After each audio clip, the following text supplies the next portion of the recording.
Hi, this is Marissa, and you're listening to thebarlive.com.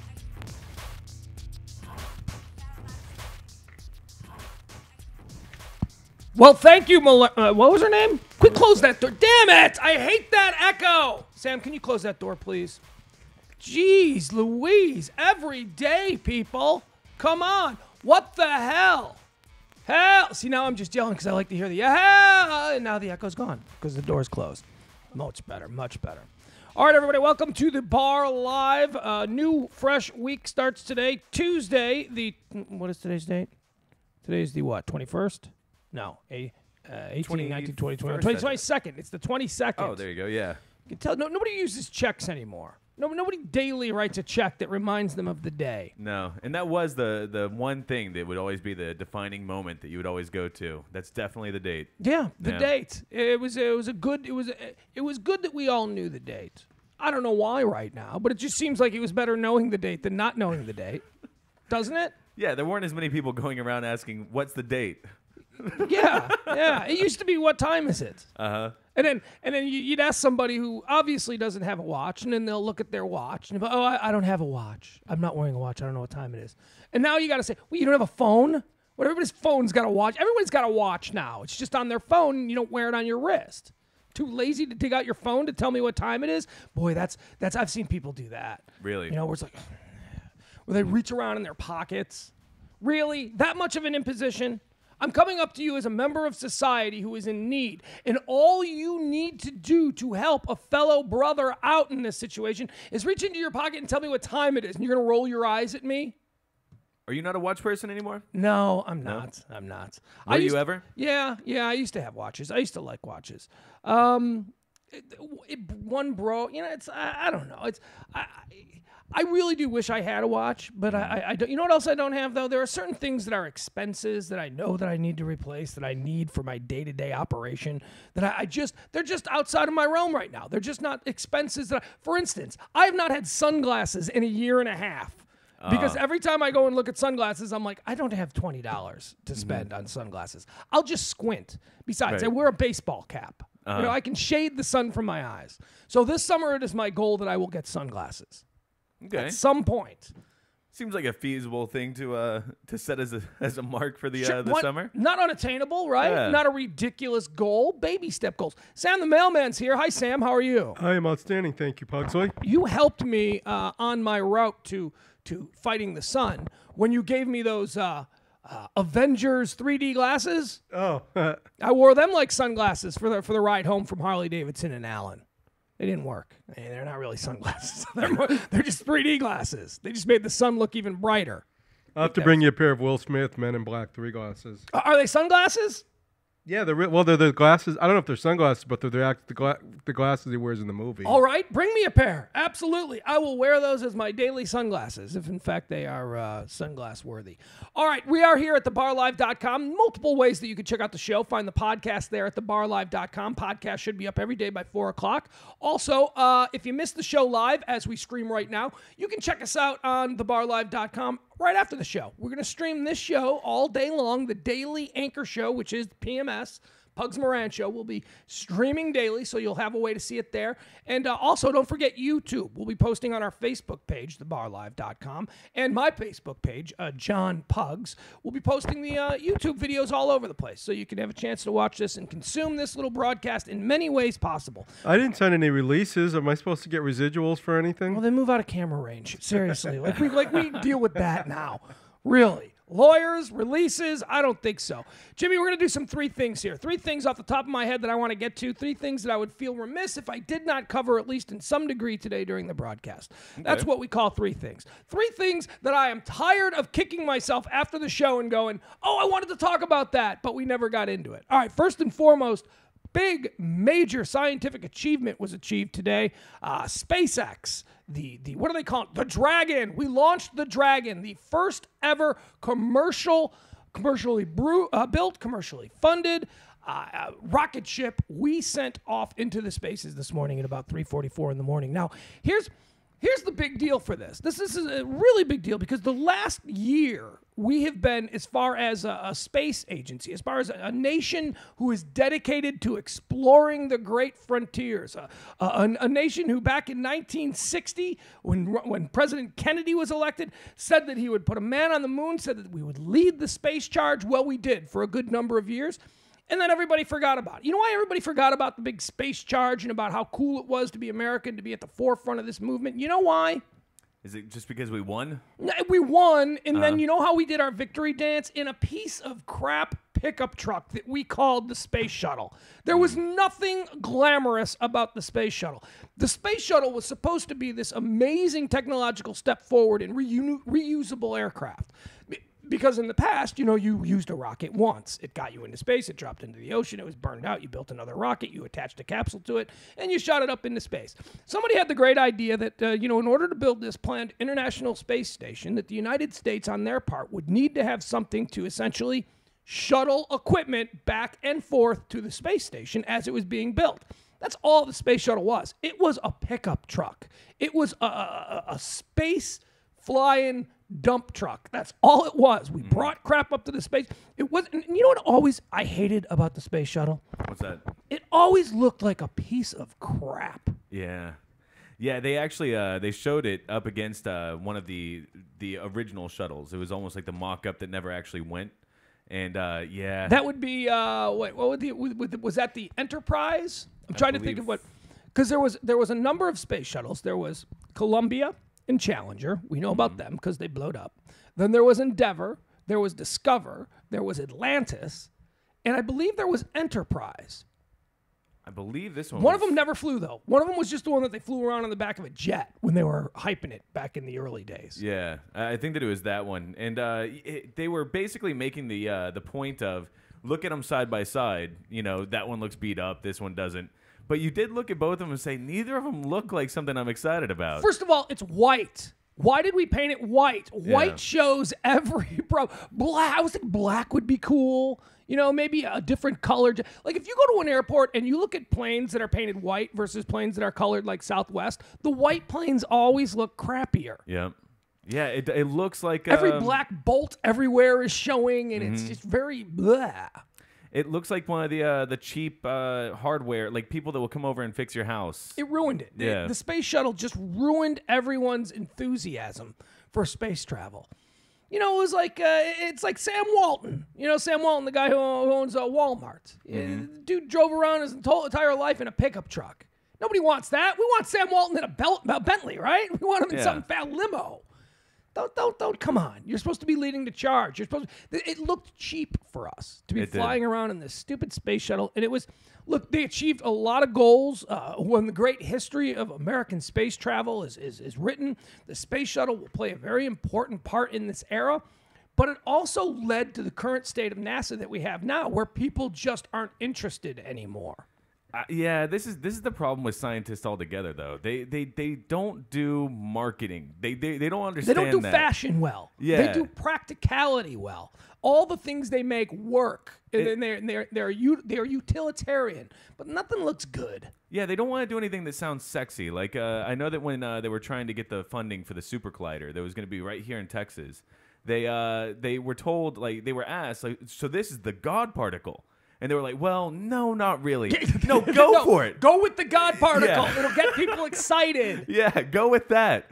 I mean, like, the person who said that has to, like, be kicking himself now because he didn't get the funding. So for the last year or so, since we've ended the space shuttle missions, we're not going to use them anymore. Quite honestly, I don't know how many. Two of them blew up. It's obviously they don't have the space shuttle down. We need to get like 500 takeoffs and landings without an incident.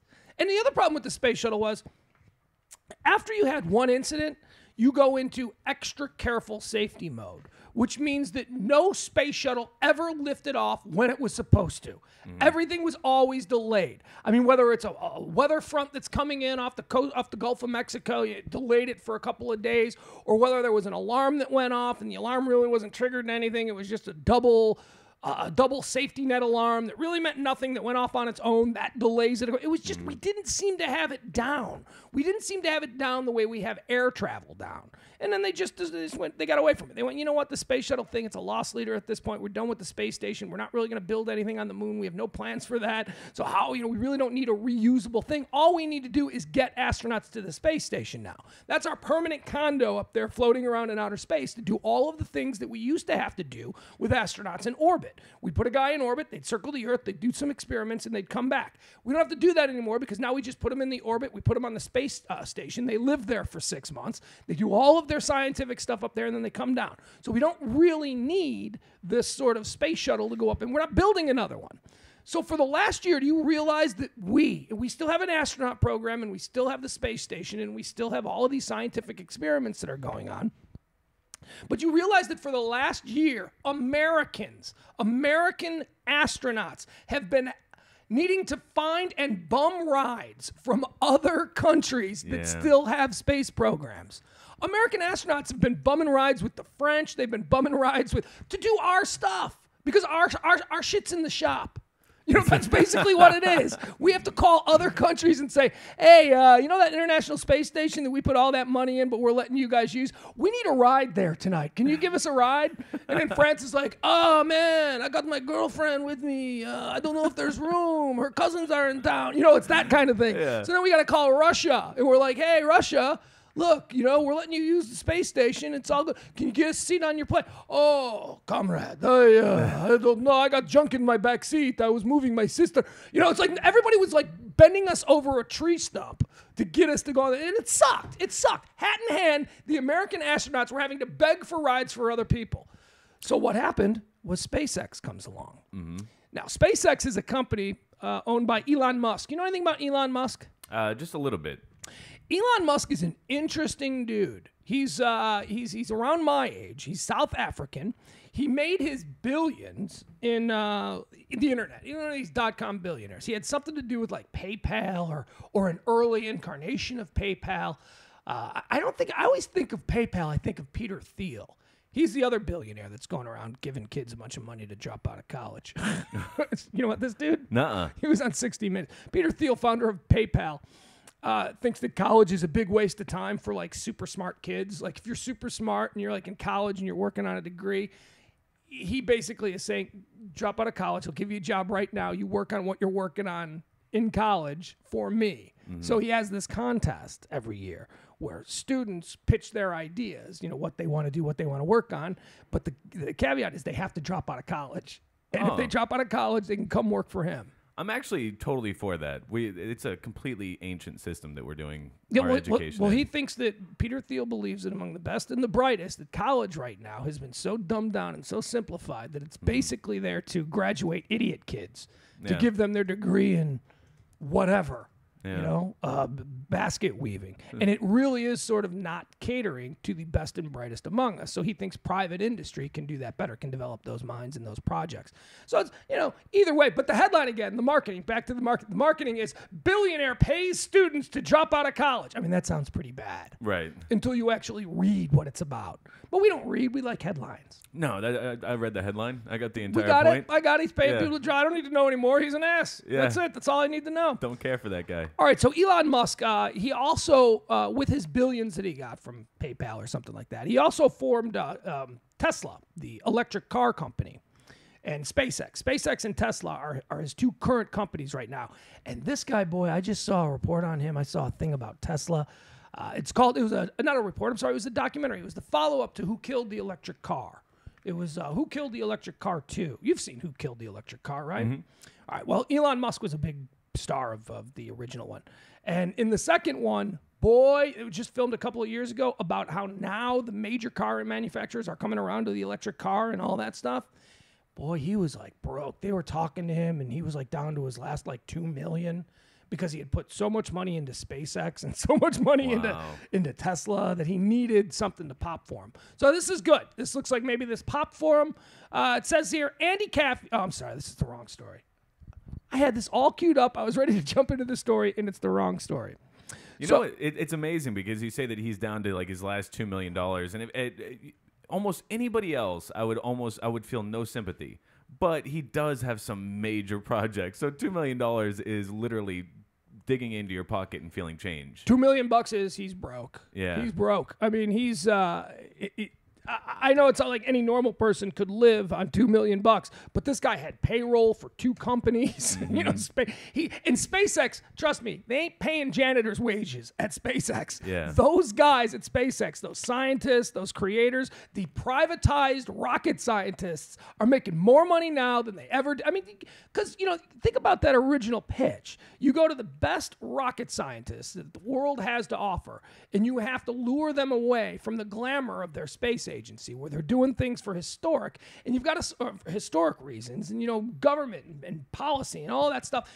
And you got to say, nah, come work for my little startup. You can do the same thing. You got to pay them. You got to pay them. Oh, it's like the few people that actually ended up going over to the XFL when that opened up. Yeah. And like you were like, oh boy. Well, they didn't really have to pay them, so it's not exactly the same thing. But because the XFL wasn't getting the best and the brightest. But this guy Elon Musk went and he recruited the top guys. Billionaire Elon Musk, founder and chief executive of SpaceX, sent his Falcon 9 rocket into space early Tuesday morning with an unmanned Dragon capsule after an original mission was aborted over the weekend. How's he feeling? Extremely relieved. After the rocket blasted off from Cape Canaveral at 3:44, Musk tweeted, quote, "Falcon flew perfectly. Dragon is now in orbit. Comm locked and solar arrays active. Feels like a giant weight just came off my back." He then followed with tweets thanking NASA, the Air Force, and the Federal Aviation Administration. See, NASA's still involved because they've got to be at this point. But what this is doing is this is taking us to a privatized space industry, which means that all of the exciting things that the government couldn't do because some congressman in Alabama was campaigning on the local level saying, we don't need $2 billion to explore the grid. No, shut up. We do. It's for the greater good of mankind. We have, as human beings, we have always had a desire to explore, to push the envelope, to find out what's next. In other words, progress. We've always been on the side of at least the thinking portion of humanity has always been on the side of progress and asking the question, what's next? So NASA has found themselves a political football. Nobody wants to endorse, giving more money. Every time something bad happens at NASA, it becomes a major story. So I think, honestly, and this is a change of heart for me over the last couple of years, but I think that for the good of humanity, the privatization of the American space program is the best possible thing that can happen. It is the only way that things are going to keep moving. The only way we're going to get a base on the moon in my lifetime is through one of these private companies. Because the government of America, they tested the waters and they don't feel like people are that interested in the moon anymore. So we're not going to pursue that. You know what? I bet you around the time of Columbus, people weren't that interested in finding out if the world was round or flat. They all just assumed it was flat and anything else was a stupid waste of time. Columbus, get a job. Yeah. Columbus, what are you doing? You're just wasting your time. But somebody did. Somebody did. The Queen of Portugal, right? Wasn't it Portugal? Spain. Spain? Yeah. There's someone. What was it? He was something, but then he was funded by a government from somewhere else. Oh, Wasn't he Portuguese? Yeah, you're right. And the Queen of Spain gave him the money. I don't know, something weird. So this is the only way it's going to happen. Did you wake up early and watch the Falcon take the Dragon into outer space? I was actually still up. I stay up until like 5:30. Yeah. And you watched it live? I did. It was one of the greatest things ever. One of the coolest things actually last night was I was in the chat room because it was live streamed on Livestream. .com, and you could go in there, get in the chat room. There were people that were working actually as the launch was getting set up and doing like a broadcast talking about everything that's going on as it goes on. And then there was this one dad who ended up running to go wake up his son to go check it out, and we were all giving him props for that. That is so cool. Yeah. It's one of those rare moments that you definitely want to make and it was such a weird time to be doing it because it was like 3:30, 4 o'clock in the morning. And it's going to screw up the kid's day, but the kid can say, I mean, it's a big leap forward. If you're into the space thing, it was a huge, huge leap forward for the space race. Not the space race, but for space exploration. Because, I mean, the most depressing part of it has been like this past year when we don't have a proper system of going up there. We don't have rockets any longer. We aren't doing any more launches. We don't. Nobody. Yeah. Very few people know that we've been having to bum rides. Yeah. Think about that. Americans needing to bum rides. We were the big dogs in the space. It was us and Russia, and we got to the moon first. They did some things first. which, by the way, Americans have no idea about. No. Americans are so they think that I've had conversations with people. They have no idea that the Russians did the 3 biggest things that needed to be done first: We got really lucky in history. Orbit and return, orbit with a human. Mm-hmm. That's what the Russians did. And we, the Americans, were pulling our pud. That's why we set our sights on the moon, because we figured that's a big one. We can do that. It may not be the first thing. We'll let the Russians perfect all the other things, but we're going to get the moon. And we did. We got the moon. Yeah, ever since that initial Sputnik program, the same thing went off with the nuclear bomb. Albert Einstein famously wrote that letter to the president saying, "Hey, by the way, you might want to look into this," and he was like, never mind. And Germany was developed. All they needed was hard water. We ended up having to go after their hard water plants to get them to slow down a little bit because they were so good. I wasn't aware of that. Yeah, all throughout history, we seem to be just in the nick of time, able to get in there and either outdo them or stop their programs. We're crafty. We Americans are crafty. We sure are. Yeah. Can you name the first human being in space? No, nuh-uh. Yuri Gagarin. Yeah? Yuri Gagarin. Yeah, went up. He was the first guy. Most people go, Alan Shepard. No, I know your junior high was named after him, but he wasn't first. Yeah. Sorry. He was the first American. There's the caveat there being he was the first American, but Yuri Gagarin did it first. All right, here's number 2. The second story that I wanted to talk about today. Boy, the gays, they're taking over, folks. Woo, it's a gay world we live in. Let's all just try and make our way in it. Did you see this? DC Comics. You know DC Comics? Mm-hmm. There's always this there's 2 main comics. There's Marvel and there's DC. Are you a comic book guy? No, not really. I don't know who's the better comic. I know that Stan Lee gets a lot of hype among the youngsters nowadays, and he's Marvel, X-Men and all that. But, you forget about DC. DC's got Batman, Superman, and Spider-Man. DC's got the big 3. Those are the big freaking 3. They're not hurting. My X-Men are great, but Batman, Spider-Man, and Superman are the big 3. So DC has decided that they're going to introduce their first gay superhero. And they say he's going to be a major superhero, although they promised that it is not going to be Clark Kent, Bruce Wayne, or whoever the kid is that plays Spider-Man. Were people worried that that's what was going to happen? I don't know if people were worried, but certainly the public relations department at DC are worried about them possibly being worried, so they front-loaded with, don't worry, we're not going to make Spider-Man, Superman, or Batman yet. They start they just go in different directions with their big 3 this time around. But I don't know any other comics. I can't really name, who? I don't know the difference between DC and Marvel Comics because I'm not enough of a Marvel guy. I know that anyone that's associated with the X-Men is Marvel. Marvel was also the Avenger, all the Avenger guys. Right. Okay. So the Avengers and the X-Men, those are Stan Lee's things, right? There are a lot more Marvel characters. They just didn't make the movie. They're not quite as big as. But Thor. wait a second. Hold on. Aren't there X-Men that are in the Avengers? X-Men are not in the Avengers. Avengers is Thor, Iron Man. Those are all Captain America. Yeah, these are all weak guys. Yeah. Those are all weak characters. I know. Like Thor, really. I'd take Superman over Thor, right? Yeah. Although Thor's a god. So how can anyone beat a god, That is one of the issues I've always had, is that I've always heard that Thor was a god, and I'm like, well, game over. Yeah, game up, there you go. Yeah. You can do magic, it's... So we can't look forward to gay Batman and post-op Robin? I don't know. Let's get into this. The homoerotic subtext of comic book superheroes has been a hot topic in the gay community for some time. Now comics fans and lesbian, gay, bisexual, and transgender blogosphere is abuzz with news that a major DC Comics character, again, they say major, but don't worry, it's not Superman, Spider-Man, or Batman. Well, who else? Wonder Woman? Hot! Well played, DC! Well played. Wonder Woman! Yeah. Wonder Woman is DC. That would work well. Aquaman? Could they do that, though? Aquaman. Yes! Swimmer's body. Very gay. Very homoerotic. Aquaman. It's going to be Aquaman. And it gives him something to do out there. It should be one... What has he been doing? Other dudes? What do you mean? It gives him something to do out there. It just seems like Aquaman was always useless. Isn't that the worst? Yeah. Isn't Aquaman the worst? I mean, what are you doing? Ha, I'm on the beach. No, come get me. No, come get me. Can Aquaman go out of the... I don't think so, but I'm not really all Yeah, that familiar. Aquaman comes out of the beach, out of the water. What does he do?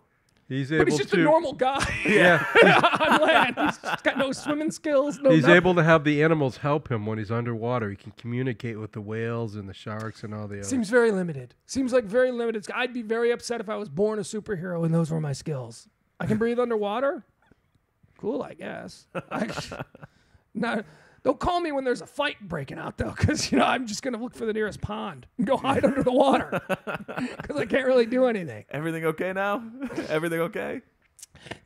Details of the character and his specific story arc are relatively scarce thus far, but as Bleeding Cool is reporting, DC Comics co-publisher Dan DiDio. What do you think Dan DiDio is upset that Stan Lee is so much more famous in the same job, just at a different place? Man, I guess I would imagine that he is because I don't know who Dan DiDio is. Never heard of him. Yeah. DC Comics co-publisher Dan DiDio told attendees at the Kapow comic convention in London that the superhero, an established player in one of the series and was originally introduced as straight, will become one of our most prominent gay characters. You have other gay characters in comic books? Why does sexual identity or sexual attraction come into comics? Yeah. This is the problem. I mean, you have to market to everybody, and then it kind of takes the story down roads that it doesn't necessarily need to go down to. You know what I mean? Like, I would not be cool with my kid. Like, I wouldn't bring my kid home the gay comic, not because I have any homophobic issues, but it's because I don't want sexuality to be front and center in the comic books that my kid reads. Yeah, kids, 10-year-olds are supposed to read comic books. like never one time did I really even think about like who Batman was banging or what Superman's up to. I mean, I assume. I always thought Batman, there was like a heat between him and Catwoman. Yeah? Yeah. See, I don't know too much enough about the stories, I guess. And then there was a love triangle with Batgirl. Batgirl was always like, Batgirl was jealous of Catwoman. Wasn't Robin gay? Like, wasn't he supposed to be gay? Different time. Everybody was in the closet. Oh, okay. First of all, the relationship between Bruce Wayne and Robin was an odd one. I mean, it goes without saying. I mean, there are a lot of odd relationships in cartoons and all that. Yeah. Like, for instance, all right, now we're going off track here. All right, anyway, DC Comics is going to introduce a gay character. It's someone who's already in existence. He is already thought to be straight, but it's not Spider-Man, Superman, or Batman, they promise. Fingers crossed that it's Wonder Woman. You ever think about what was going on Scooby-Doo? You ever watch Scooby-Doo? Mm-hmm. All right. You ever think of what was going on there? What's the deal with those kids? First of all, they're teenagers, right? Yeah, well, Velma's the one that's always had the lesbian tendencies. Everyone always thought Velma was the lesbian. Yeah, I mean, obviously Velma is gay. Obviously Velma is a lesbian kid. They didn't have to address it because there was no sex going on there other than what you thought was going on between Fred and Daphne. Fred and Daphne, yeah. But what was going on with those kids? Bunch of stoners, those kids. A bunch of stoners, right? Yeah. Cruising around in like the psychedelic mystery machine, seeing things, hallucinating. Yeah. The dog is talking to one of them. The dog and the dude that's having the conversation with the dog have insatiable munchies. Constantly undressing people at the end of the shows. I don't know that really associates with being stoned, but it was odd. What were they doing just driving around? Were they a band? There was no reason. Like, maybe if you made them a band, there would be a reason for them to be cruising around the countryside in the mystery machine. But they're like runaway. You know what they are? Here's what I think they are. I think they were those runaway kids selling magazines. I think that's what they were. I think they were driving around in the mystery machine. They'd come to a town. They'd get out. They'd sell you BS magazine subscriptions. Mm-hmm. And then they'd go, they'd stumble across. They'd get really wasted on drugs. And they'd start seeing weird stuff. And they'd invest. Like anybody who's wasted on drugs at 3 a.m. in a closed-down amusement park. You're gonna see things. You see that, man? Man, it's creepy in here. Yeah. All right. At any rate, another DC comic, or a DC comic, is coming out gay. DiDio previously hinted at the introduction of a gay character last year. In an interview with The Advocate, he says, "What we really wanted to do was show the diversity of our audience across the line of our books," he said at the time. "Right now, we have such a wide fan base, and we wanted to create characters and stories that really reflected that fan base." I guess the only problem that I have with this is that sexual orientation should not be an issue with something that is geared towards children. I just don't think that kids at 10 years old need to be thinking about what their superheroes are doing once they peel off their uniforms and climb in the bed. They don't need to know. That was never an issue when you were a kid. It's not an issue. Yeah. It's not. Look, they can like girl, whatever. I mean, I guess Superman and Lois Lane had a little thing going on, but it was. I mean, are there actual heterosexual relationships that are played out in comic book? I don't know enough about comic books. I don't either. Superheroes always seem to be like loners. They got a lot on their mind. Yeah, I know very limited things about them, like especially the storylines. But it has always, at least to me, seemed as if they were all kind of single. They were just doing their own thing. Doing their own thing, not interested. Yeah. Like Michael Jackson. We don't know what he was. We don't know if he was into chicks or into dudes. It's just, he's just kind of asexual. Mystery. Mystery. It's always a mystery. Yeah. All right, that's it. We'll take a break. We'll come back. We got more. It is thebarlive.com PMS. First episode for the week. I'm Pugs Moran, thebarlive.com.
It's thebarlive.com, PMS, the Pugs Moran Show, every day, noon to 2, right here on thebarlive.com. Sam, the mailman, giggling in the background. What's so funny? PMS, I like that. Yeah, you like that? Yeah. Yeah. Are we going to get into some TV today as well? Okay, maybe. Sure. I'm a little upset about The Apprentice the other night. Oh, are you? Yes. Oh, well, we got Brandon. I know Brandon had a big big piece of grizzle he was chewing on regarding The Apprentice. He wants to get in here, so we'll talk about that. I have a very probably heated, controversial opinion about Arsenio winning. Ooh, do you really? Yes. All right, well, I can't wait to hear that. So we'll get into a little TV talk here at the end of the show. We do it every day. It's the watch list. Comes in about the last 20 minutes of the show, so we'll be sure and get into that. But first, I wanted to touch on the third story that we didn't have time for. The three things that I wanted to talk about right out of the top was the gay comic book story, the SpaceX Falcon-powered rocket that sent the Dragon. I'm trying to get all these names down. The Dragon is the actual capsule or whatever it is that they sent up into outer space. The Falcon was the rocket that put it there. But the third story was something that was happening this morning while I was walking out the door, and I wanted to talk about this, but it was something was developing with it, and they posted a new story here, so I'm glad we waited till after the break. This concerns a U.S. Airways jet from Paris that was diverted to Bangor, Maine this morning.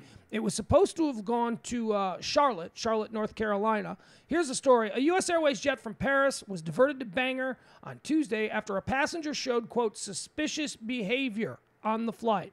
U.S. Airways spokesman Andrew Christie said the Charlotte, North Carolina-bound Boeing 767 landed in Bangor about noon Eastern time, that'd be 11 o'clock our time, because of an unspecified security issue.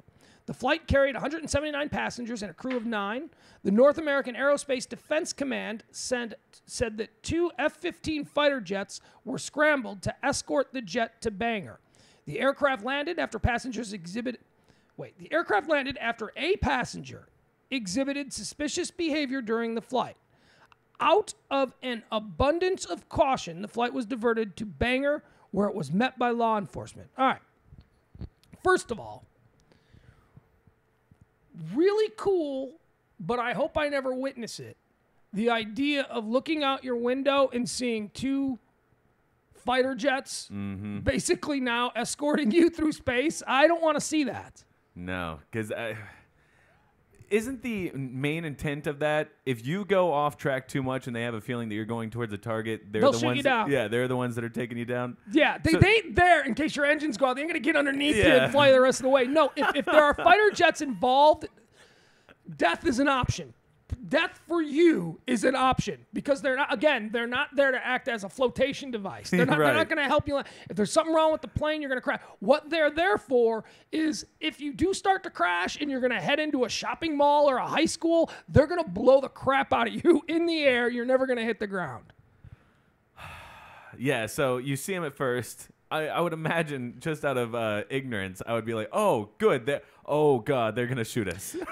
Yeah, right. Oh, isn't that cool? Wait, not cool. Why are they here? Yeah. Why are there 2 jets flying off our wings basically telling us where to go? What is going on this plane? What is going on this flight that I missed while I was sleeping during the 6-hour transatlantic flight? What happened? What did I miss? Why did I wake up and see 2 United States military jets off my wing? That really is my worst nightmare. You're basically in a balloon with no control whatsoever, and they may just go ahead and pop it before you go down. If it has to be done, it has to be done.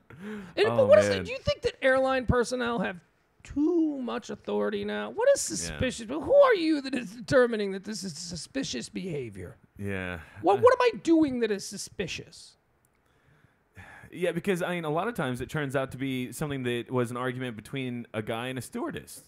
That turns out to be the thing that, ignites something that turns into an issue mid-flight. Yeah. And, Doug Stanhope, he's one of the greatest comedians. He has a really good thing. He uses other words, but I'll clean it up a bit. He says that they're basically nothing more than a glorified soda machine.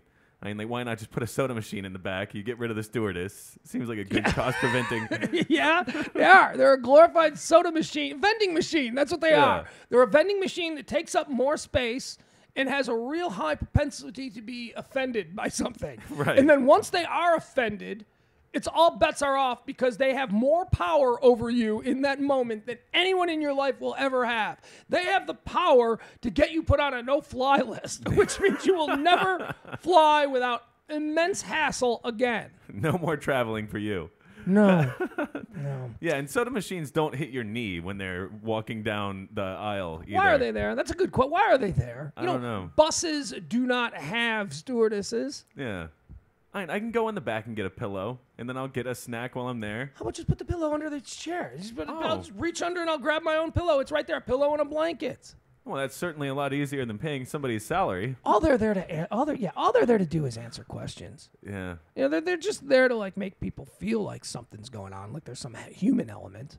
And I don't even need them to show me how to do the seatbelt. I usually watch the screen. Sorry, stewardesses, but really, I don't see. You know what? It's you and battleships. Stewardesses and battleships are two things that I don't understand why we have them anymore.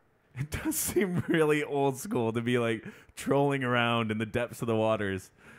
With a battleship. Yeah. What are we going to do? We're going to square off with another country's battleship? First of all, no other countries even have battleships anymore. We're just, all we need is a boat to launch missiles from offshore at the. No, there are no sea battles anymore. Yeah. Are there? I mean, what are we going to have a great naval battle? We're not. We're not. Because any great naval battle is going to be won by the planes in the air that sink all the ships. We're not going to sit there and launch our massive. Sam, by the way, is wearing a battleship shirt. And I think the rest of America agrees with me about how battleships really are a massive waste of money. Nobody went and saw that movie this weekend. Didn't it get stomped? Not in the States. But in overseas, it's already made $250 million, so it made all its money back. Yeah, because nowhere else in the world still has battleships, and I think it's weird to see a battleship. They're like, what?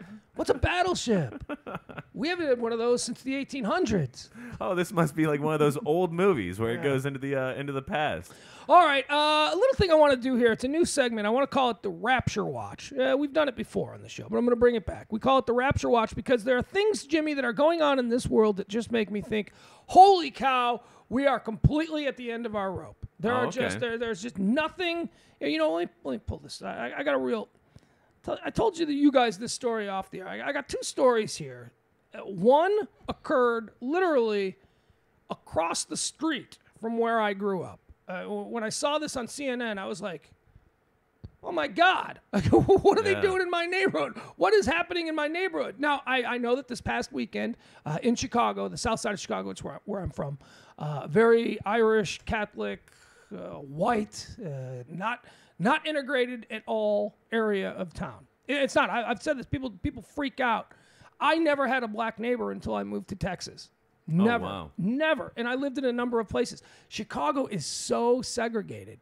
And it's not like, you can't come into this neighborhood segregated. It's like, man, I don't want to live in that neighborhood. It's like everyone wants to live in their own neighborhoods. Mm-hmm. And it's just a cultural thing that's always happened. You go where I'm from. Sam, you lived in Chicago for a little while, but I think you probably lived in a more integrated. I lived on the north side.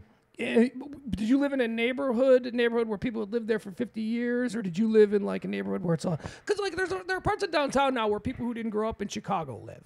No, I lived and those are pretty integrated. I lived over a few blocks from Wrigley, but I lived in an apartment building, so I don't think it was more of an apartment building area. Was it pretty integrated? Did you have black and white at equal number, or was it primarily white? Honestly, I don't remember. Probably more white. Except for then all the gay people were, a few blocks over. Yeah, the gays, that's another group. But you're from Boston too, which is the second most segregated city in America, where neighborhoods stay neighborhoods. Yep. Yeah, that doesn't really exist anywhere else. No, it's especially inside of Boston. Where I lived in the suburbs, we were all integrated, but not in Boston. So in my neighborhood, there's this place called it's two places. They're attached. It's called the Ashford House Restaurant, and then it's attached to a place called Winston's Market. And what this is it's an Irish market where you get corned beefs, you get I don't even understand what an Irish market is because the Irish have the worst food outside of corned beef. Uh-huh. It's the worst food. But it's also the Ashford House is a kick-ass place for breakfast. So everybody goes there for breakfast. They have like the best pancakes. It's a family kind of joint. People go there, they eat, they love it. It's all Irish themed, and you got the market right next door. St. Patrick's Day, there was a line around the block to get the corned beef from this place. So it's kind of an established joint, and it's literally this place is on 159th Street and 80th Avenue. I grew up 159th Street and 84th Avenue. So it's like, literally, I walked to the end of my block, and then it's just a couple of blocks. It's right there across the street. We used to walk to. I didn't walk to this place, but I walked to the gas station. It was right there. It's right there. So it was weird to see this on the CNN news, this little neighborhood, and they're standing. And I didn't even see it at first. I'm just looking at it, and the guy's standing in front of the thing that says the Ashford House, and I go, another Ashford House. No, that's the Ashford House. I go, what happened here? So listen to what happened Saturday night. A group of people, 18 in number, go into the Ashford house to have a little meeting. They're going to have a little dinner. They're going to have a little meeting. You probably got a couple of tables put together, so it's a big table of people. What we know on Saturday is that they identified themselves to the waitress as an Irish heritage group from out of state, that they were holding a meeting. An Irish heritage group from out of state was holding a meeting. In the middle of this, and by the way, the other tables are all filled with families just having a little Saturday night something or other.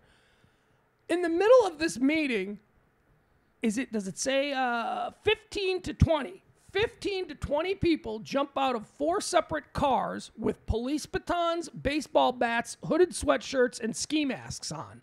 Run into the restaurant. Oh, and hammers, sledgehammers. They run into the restaurant and they start beating the people at the table, the people who identified themselves as an out-of-state Irish heritage group.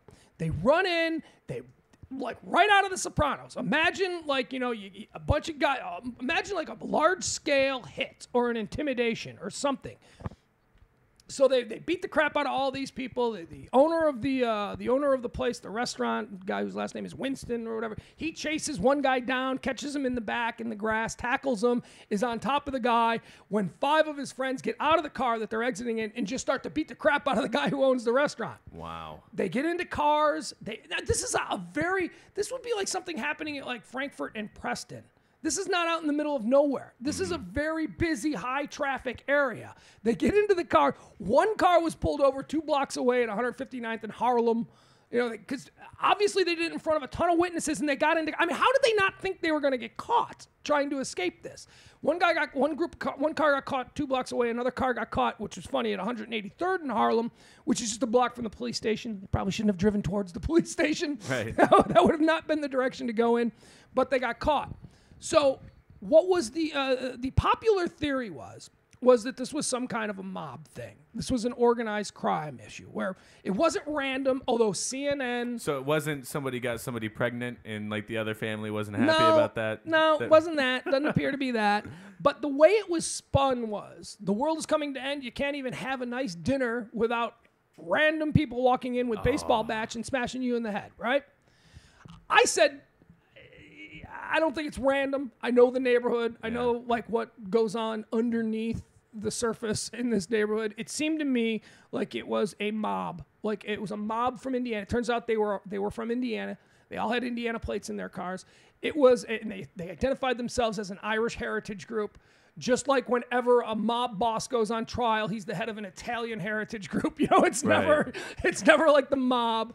And what I thought initially was this was an out-of-state Irish mafia that was in the wrong area, or maybe they were there on purpose as a show of, hey, we're moving in, we're not afraid of you. And the local guys got wind of it, and they went and they just basically beated them down brazenly in daylight at 6 o'clock on a Saturday evening. Now, the Drudge Report, which we talk about a lot, and a couple of other right-wing sites, they attached this to NATO. They attached this to, this is the kind of violence that's going on in NATO because they can't control. Yeah, they attached it to NATO. They did. They tried to. And it's ridiculous because it's not. What it is exactly what I said was going to happen on Friday, which was the police are spread so thin covering NATO and trying to, all the cops are like being spread. Different cities, different townships lent police to the city of Chicago. And this is the kind of crime that happens when you know that the police aren't going to be around investigating everything for about a 48-hour period. People brazenly do crap like this. Yeah, I can't imagine how any member of media was able to look at this and just assume that it was just some crazy randomness. It does have mafia all over it. It has like some type of group, type of mentality in there. You know what it would be like? It would be like if Dallas was hosting a NATO thing and it was all being done downtown and everything was, cordoned off downtown. And this happened in Prosper. Right. And they tried to say, oh, no, it's totally related. It's not related. No. This is a whole nother thing. So stop trying to put it on the authorities in Chicago about violence and NATO and all that, because that's not what it is. Now, a couple of days later, they've got a bunch of people in jail now. Nobody is talking, as is a good mobbed up guy. Nobody's going to say what they were doing. But we do have a little bit more information here. So here's what we think is going on. The world is not coming to an end. You can still go to your restaurant and have dinner. Don't worry about it. Unless you're part of a heritage group, then you might be. Heritage group. Heritage now, when we hear the rest of the story, plays into this.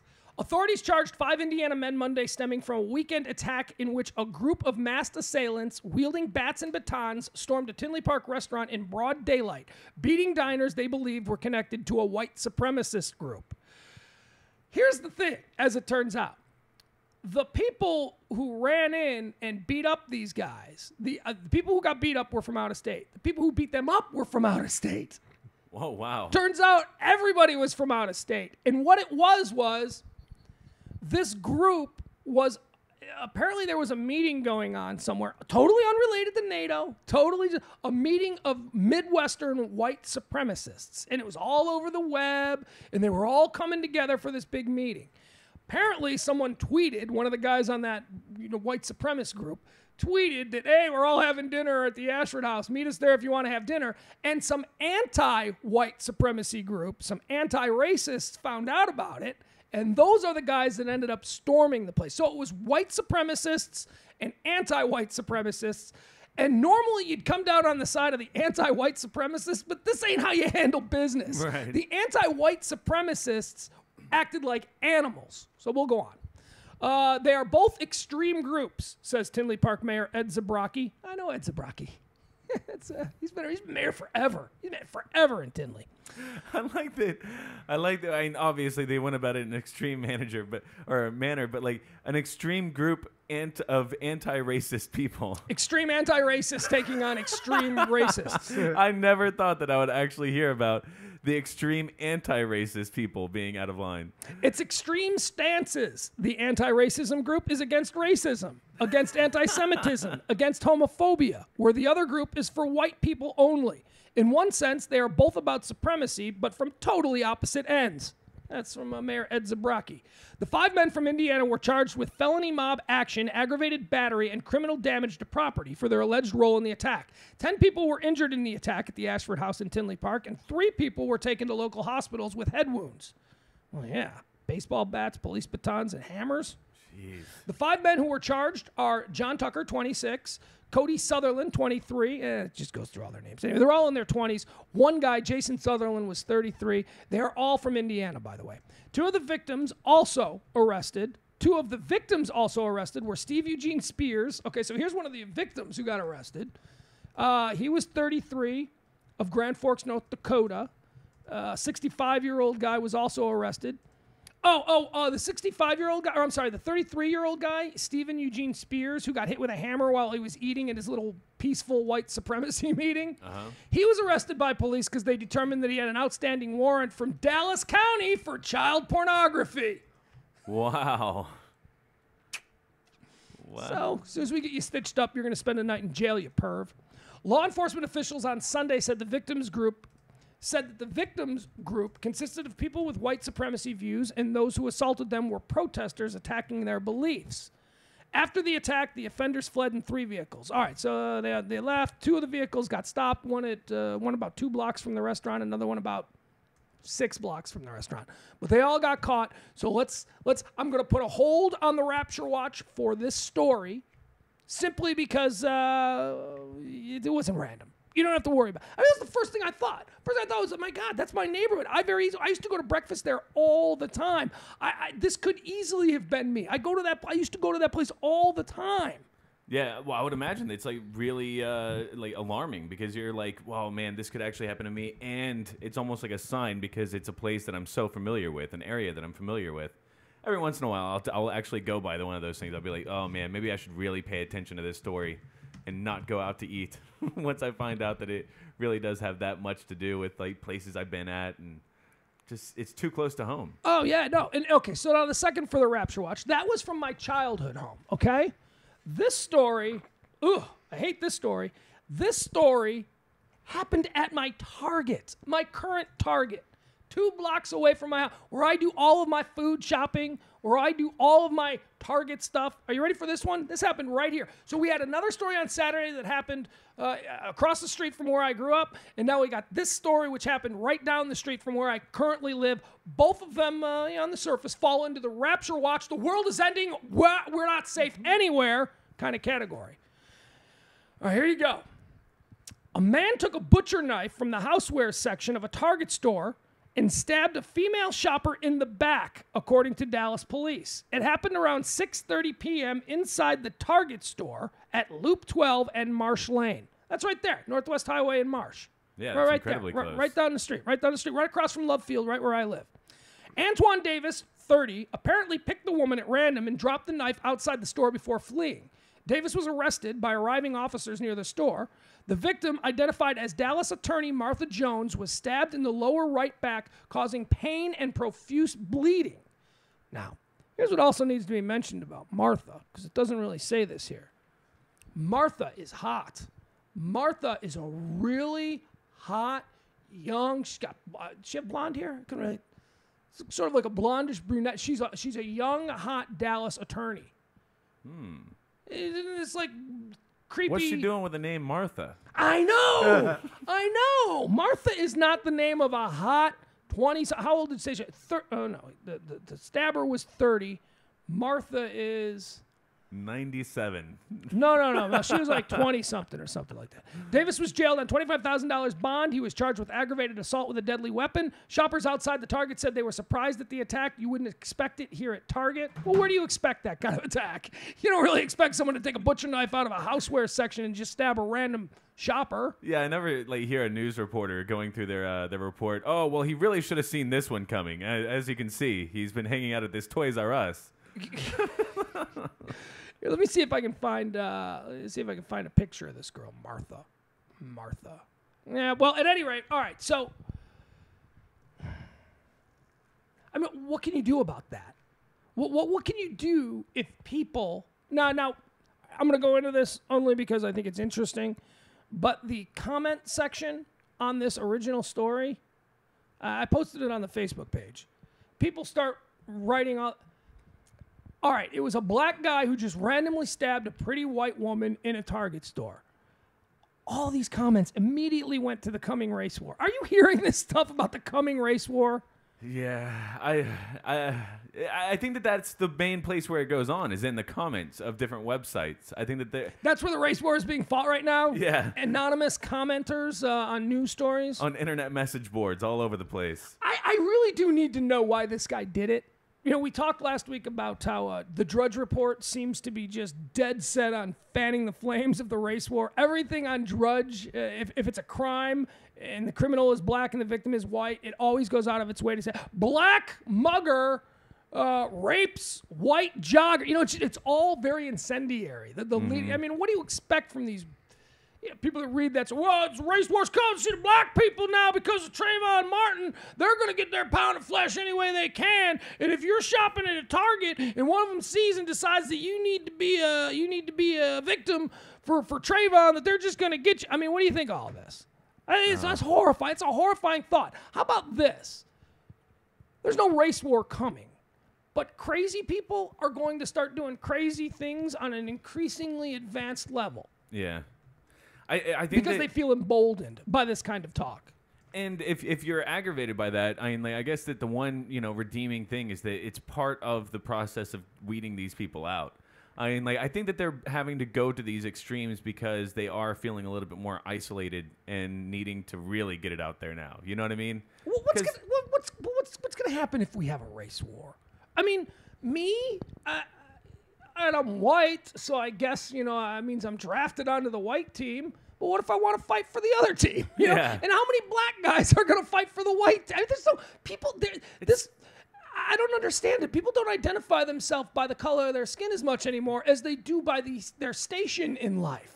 Yeah. You know, a wealthy doctor who happens to be African American and lives in Preston Hollow isn't suddenly going to go next door to his white lawyer who lives in the $1 million home next door and slaughter his family. It's not going to happen like that. President Obama is not going to go on TV and say, "Hey, I understand a race war has broken out. I just want to say that I'm on the side of the darkies. So let's go get." It's not going to happen. Our generals in the military are not going to suddenly go, "All right, all you black soldiers over here, all you what?" It's not going to happen. No, it's 2012. I realize that there are some people that are clinging to racism as much as they possibly can, but I mean, they are in the very large, or very small minority. Yeah, it is not about race anymore, people. It's about your station in life. It's about the haves and the have-nots. There are plenty of white people are the have-nots, and there are plenty of black people who are the haves. It's not like suddenly this is going to be divided by skin tone and everyone's going to be fighting in the streets with sticks and torches. It's not going to happen that way. What you're going to have is an upper class who is going to hold on to society and hold on to the police and hold on to all of that, and you're going to have people rising up and doing violent crime in the streets, and those people are going to go to jail. It's going to be awful, but it's not going to be this vision of a race war that you people are preaching about on these comment sections. It's just not going to happen that way. It's implausible. It can't happen that way. Is there going to be, could there be problems and some violence? Well, yes, but it's not like armies of black people are going to take up arms against white people or what. Actually, you know what the fear is? The fear is the other way. There's a lot of these crazy white supremacists who very well may mobilize and they may start something. And all of a sudden, then you're gonna get all the other people all up in arms. It's gonna just, it's crazy, but it is not gonna happen in the way that these people on these comment sections are predicting. There are not, every black person in America is not suddenly going to stab their white coworker because, hey, it's Friday, it's the day the race war starts. Yeah, happy Race War Day. Happy Race War Day. No, it's not going to happen like that. I don't know what the deal is with the girl at the Target. It's a horrifying story. The people who were beaten in the restaurant in my hometown, that had to do with racism, but it had to do with like anti-racism. Anti-racist beat the snot out of a bunch of racists. It's getting more clever. The level of difficulty has been ratcheted up. Yeah, I mean, like, I'm almost starting to feel bad for the journalists who have to cover these things, because you have to like really start thinking outside the box now to cover some of it. Well, I think, with the anti-racists, who went in with hammers and clubs, I think, well, your heart was in the right place, but you're no better than an average thug. You can't do that. I've always just kind of thought of like anti-racism as being like a cause that you can champion, but you don't really go extreme on it. No. Like, it's kind of like you never see like atheists invading like a country to like take it over. Yeah, right. It doesn't happen. Yeah, but it's a new world. Yeah, it is. All right, the end of the world is coming. People are just stabbing strangers in the Target stores. I don't know what to make of that. All right, we'll take a quick break. We'll come back and there's more PMS. It's thebarlive.com.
It's thebarlive.com, PMS, the Pugs Moran show for a Tuesday afternoon, noon to 2, right here at thebarlive.com is how you can find the show. Also, check us out.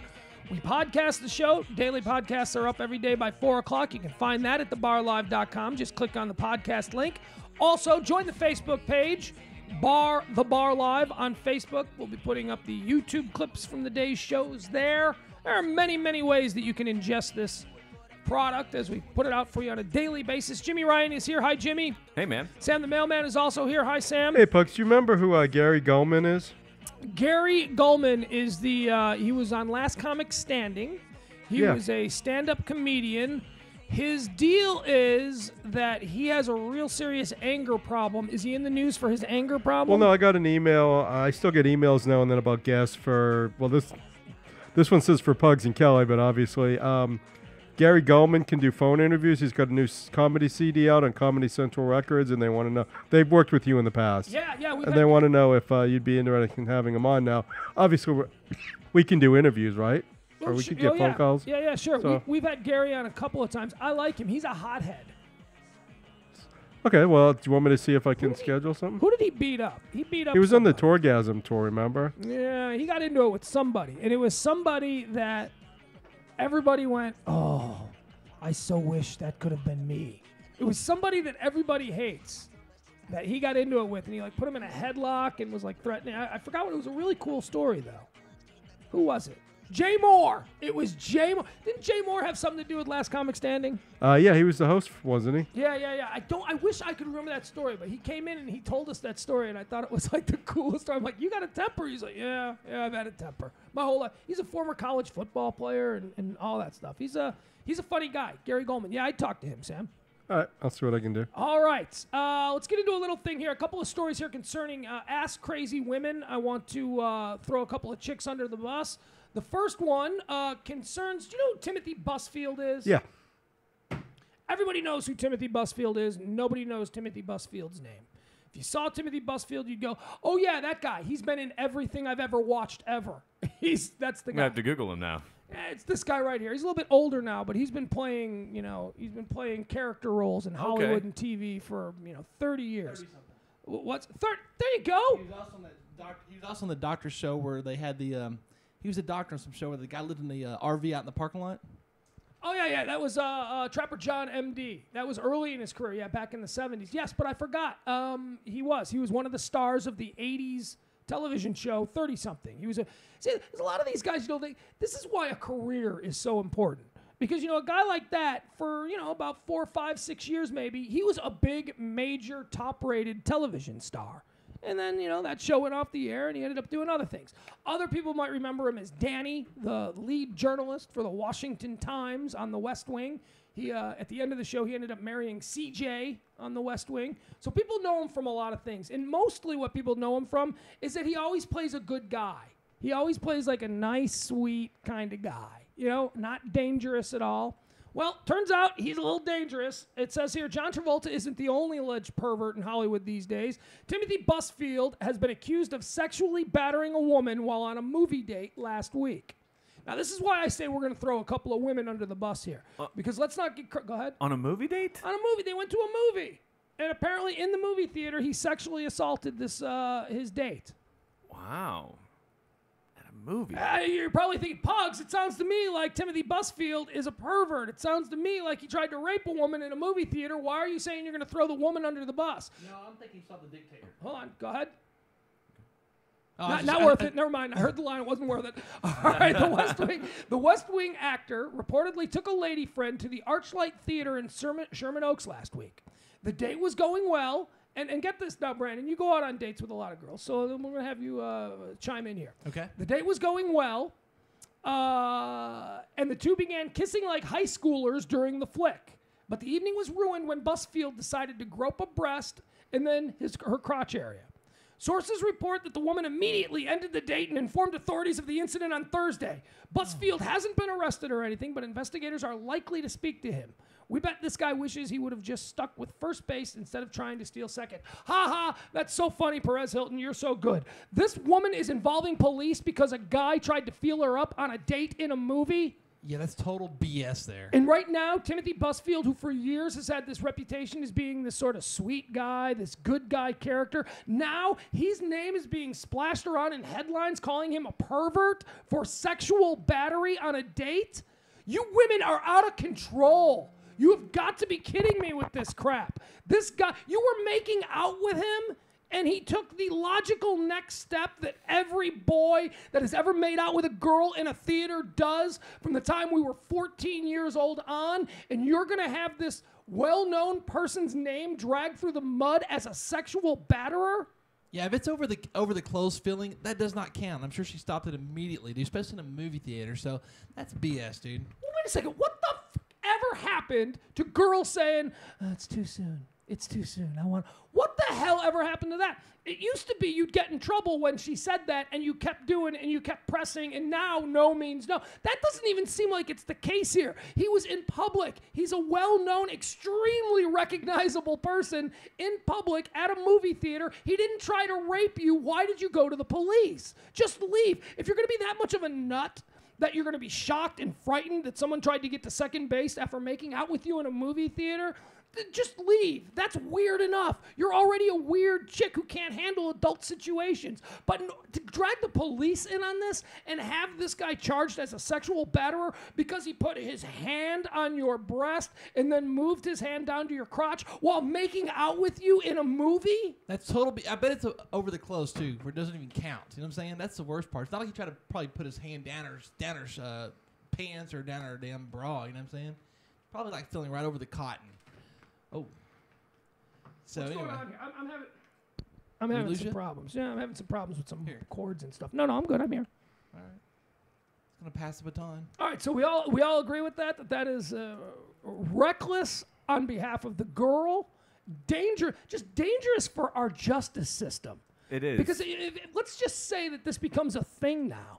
How many 15-year-old boys are now going to have sex predator tagged on them because they tried to touch a girl's boob in a movie theater? And it would be one thing if they weren't making out. It would be one thing if it was just out of the blue, like he made the move too fast.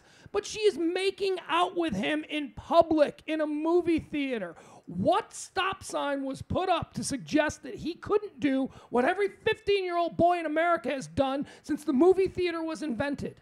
You know, I've done more than 30 seconds of meeting a girl than he just did right there, and they were on a date. It's total BS. They should show the picture of this chick and put, out her. They should. They absolutely should. If I was should. him, I would do that. Would he get in trouble for that? If he's like, here's a chick that's saying all this BS and put her picture up, he could do that, couldn't he? No. I'm sure there'd be all kinds of problems if he did that. But they could because let them Brandon, she's a victim. In the eyes of the law, she is the victim of a sexual battery, and therefore she must be protected. Her name must be withheld because of, the stigma that goes along with being a sexual victim.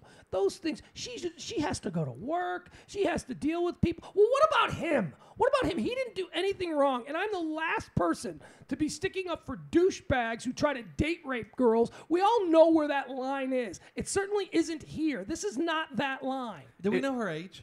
No. Just say, I'm curious if do you think she's over 40 or under 40, Jimmy? I think she's under 40. Yeah. Under? Okay. I can't imagine that a woman over 40. First of all, I can't imagine that he's probably likes young girls. He probably likes girls in their 30s. How old is he? Would you say about 55? Yeah, okay. He's probably about 55 years old. He looks like an out of shape Danny Bonaducci a little bit. If you don't know who he is. Redheaded guy. Just look him up. If you look him up, you'll know him. You'll see him. You'll be like, oh, yeah, okay, I know who this guy is. Sure. Isn't there an underlying rule or like an unwritten law, essentially, that if you go on a date with somebody and it's a willing, on both participants' side date, isn't there an unwritten law that you're allowed to touch over the clothing before I tell you, hey, not just yet? Like, you're allowed to go to that point and not try to, as long as, Key to that is unwritten. Yeah. It's 2012. The problem he probably didn't do is he didn't text sex her like he should have ahead of time to jump ahead of the curve. Look, I think from what's described in this story here, there's only a few details here. He had go signs. He was making out with her in a movie theater. But you even said unwritten as if it's not. I mean, it's almost written. I mean, you're going out with somebody that you're saying that you're physically attracted to. It should be okay for them to make a move on you. That should be assumed that if you're going on a date, you can try a move on me. But in all They fairness- even make the baseball reference to, first base, second base, third base. These are things that kids have been saying for years and years. So now what you're telling me is first base and second base will end you on a predators list? Is Yeah. that what we're saying? You're going to have to register with your neighbors because your kid, your 15-year-old kid, tried to feel up a classmate in a movie theater? Are you kidding me? We are out of control. And then also on top of it, I mean, how old is the guy? 50s? Something like 55 that? probably. What are you doing going to a movie theater? Trying to make out with a girl What's in a wrong movie with There's theater? nothing wrong with No, it. There's dude, nothing The making come out's on. a little with weird. that. The making out's a little weird. I've never made out with anyone in a movie theater. I did when I was like That's what I'm 12. saying. You did that when you were young, right? What's that? When you were a kid, you did, No, right? I said I've Really? never made out with someone in a movie theater. I think That's all we public did. displays of affection are a huge turnoff for me. Holding hands and maybe putting your arm around someone and you can slink together. But you also have to remember when I go to a movie, it's because it's a movie I want to see. So I don't go to movies just to kill time, and I never did.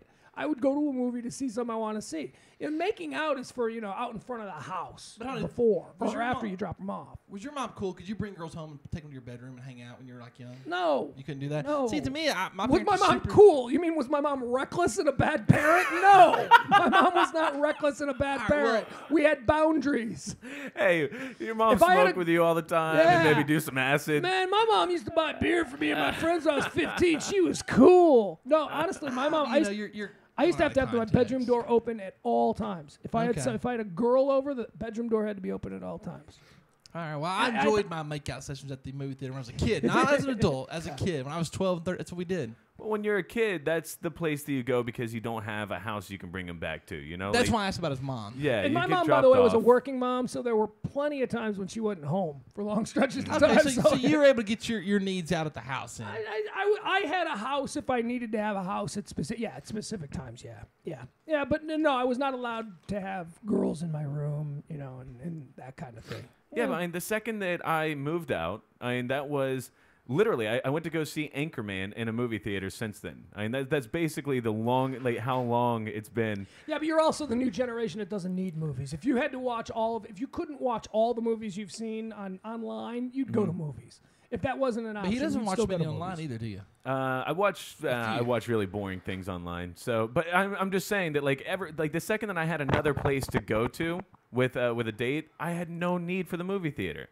And I would imagine that this guy has other things that he can do on dates as well, other than I'm sure he's got a kick-ass Hollywood Hills home. Yeah. He's been on 2 top-rated, long-running television shows that he was one of the stars of. He's got money. He doesn't need, Yeah.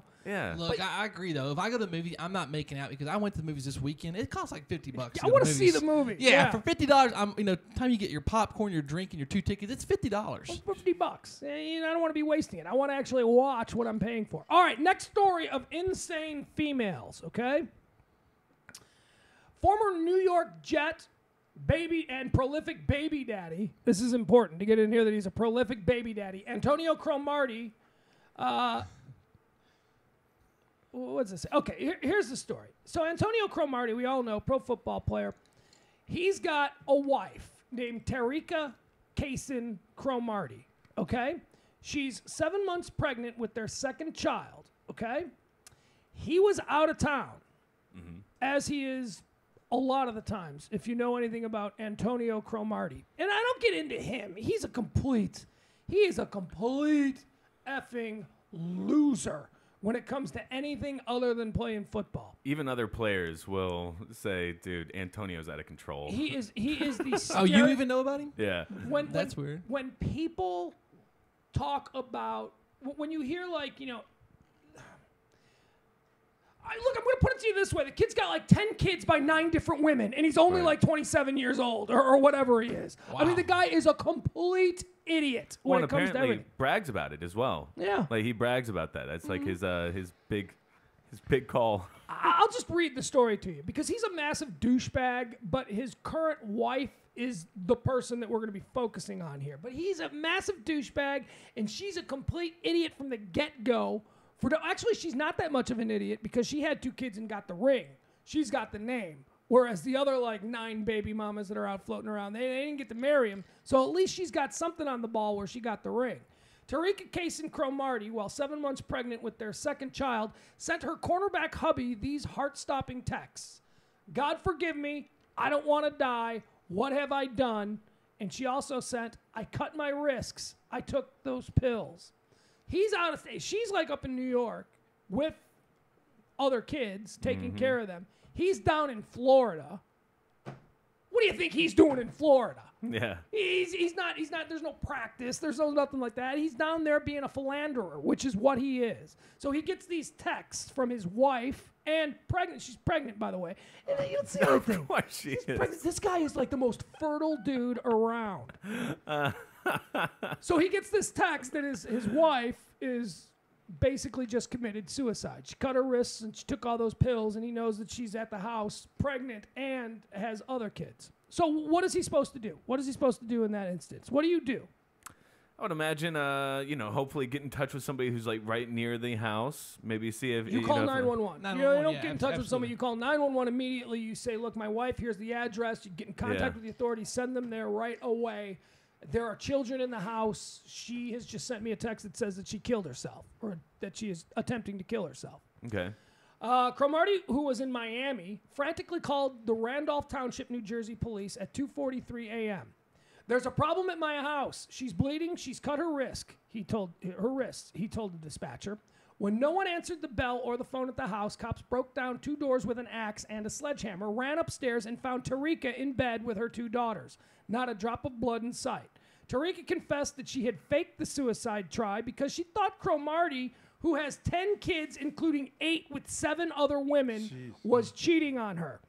Well, yeah, you married a guy who's got 10 kids with 8 different women. There's probably a good chance whenever he's out of your sight that he's cheating on you or he's trying to cheat on you. Not just cheating, making babies. He's got 10 kids. Could you imagine having to deal with all those texts and those phone calls from those different ladies? I'm certain that he doesn't. I'm certain that he is an awful father. I'm certain that he doesn't. I'm sure that he wasn't there for all of their first words. I'm sure that he wasn't there for when they started walking. I'm sure he wasn't there to answer their first questions. He's got 10 kids. I've got 1 kid, and I miss so much crap because he's not with me every day. I can only imagine how horrible I would feel if I have 10 kids, and this guy doesn't even seem to care. But you wouldn't feel horrible because the kind of guy that has 10 kids, about 8 different women, doesn't care. You're right. You're But absolutely he right. still has to deal with some crazy women. He don't want to deal with probably because they're like, Cromartie, get over here now, get my, you know, imagine it's crazy. having 8 baby, they all feel special because they've all got one of your kids. Of course, he doesn't think you're special because I don't think he thinks the kids are special. Tarika confessed that she had faked the suicide note because she felt that he was out having an affair. She stated that she had no intention of going through with the act, this according to a police report. She said she was exercising her First Amendment right to free speech and could say whatever she wanted. See, he should have known who he was dating. I've dated crazy girls like this, and you know He that they're married just, her. Yeah, he knows this girl. He should have known not to freak out. She's probably playing this up. She thinks I'm out trying to hook up with some random girls. Like that's what You got to take it serious. I also I love guarantee you these, this isn't the first time. I guarantee you. I also love these dumb people who are not that smart, who cite the Constitution. They think they have an understanding of what the First Amendment is. She probably thinks that she can yell fire in a crowded theater. Right. She probably thinks, it's my First Amendment right. I can say whatever. No, you can't. You cannot say things that set in motion other events that will then reflect on the community as a whole. And that's what you did when you pretended you were. What did you think someone was supposed to do? She's dumb. She is dumb. I would never send, first of all, if I was suicidal, I would never send, and I wanted to kill myself, I would never send anyone a text because I would 100% of the time expect that the person that received my text would call 911 and get the police over to my house. I don't want that if I'm actually trying to commit suicide. What is she? Is she insane? What did she think he was going to do? Engage her in a conversation about what she just... No, he thinks you just cut your wrists. He thinks you just took a bunch of pills because you said that you did. Of course he's going to act.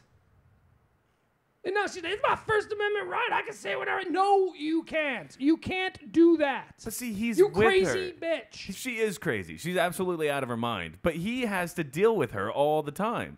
So he should know that this is what she thinks of as gotta her be a First deal Amendment breaker, right. right? Here's the deal. Let's just say if she's crazy, she is keep in mind the word crazy. She could kill herself. She could do something that's over the top.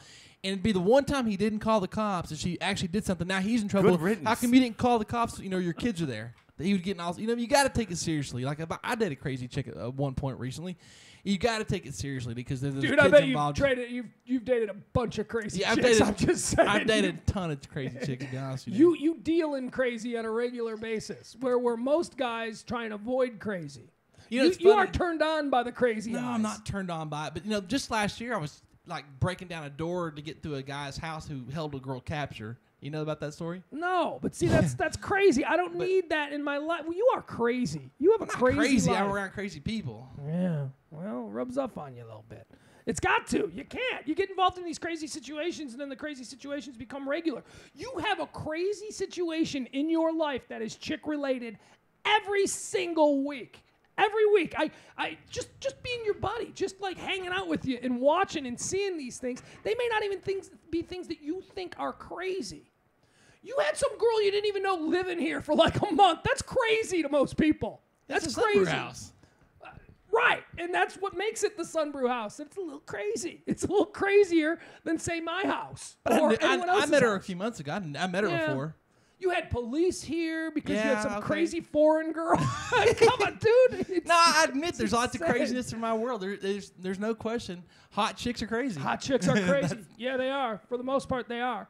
It says here, the jealous wife also admitted sending text messages to the woman that she believes is romantically involved with her husband. So he's not even doing all that great of a job hiding the mistresses when the wife actually has a pretty good idea of who they are. I mean, it's pretty obvious. You got that many kids. I mean, there's nothing to hide. You're an idiot. Oh, I and mean, you're cheating. And get this. So he's already got 10 kids, right? He's got 2 with the current wife, and plus she's pregnant, right? Yeah. She's pregnant with twins. Oh, my God. She's pregnant with twins. Tarika, 31, tweeted last month that she and the footballer, 28, are expecting twins. Cromartie's rep, Fod McHale, did not respond to a request or a comment. All right, we know that Antonio Cromartie is a complete waste, a complete good football player, complete waste in every other aspect of his life. But his wife is a total monster for doing what she did and then claiming that it was her First Amendment right to tell people via text that she was killing herself. That is not freedom of speech. You know how bad it would suck to know that you kind of hit the mother load. A football player should be making good money. But every month, I think she's the loser in this as far as the women go, because every month you watch him write checks to all these other kids. It should be your money. It should be like that staying right here at Cromartie's house, but instead it's going out to 10 different or 8 different ladies See, but across. you can't think that they're going to grow old and die together. Oh, She goodness. can't think that. So she knows at some point there's going to be a check written to her as well. But that and check her is 4 chopped kids off. with him. Or chopped up so But many she's times. going to get more because she was the wife. Yeah. She's gonna get, and you know, she's probably gonna get to keep the house that they're living in. She's gonna keep the car. She's gonna keep her standard of living because she is the wife. The mistresses, they just get child support. You know, they just get some money. I think I'd rather just be the mistress in this scenario and just be free of him. Yeah, but we're And not, you got your we're one- not women. Women want the ring. You know, got the your ring one means kid to something. deal with versus having to live with him going, look at all these other chicks or all these other kids he has. You know what I mean? Yeah. That sucked, dude. All right, well, there you have it. 2 tales of crazy women doing crazy women thing. One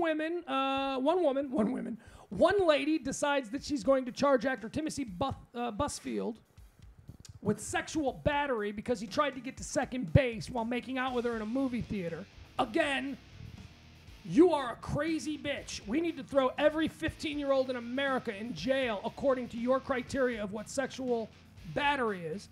And 2, the wife of Antonio Cromartie, who is 2 months pregnant with twins, she sends him a text saying that I've just taken a bunch of pills and I've slit my wrist, and now she claims it's her First Amendment right to send that kind of a text.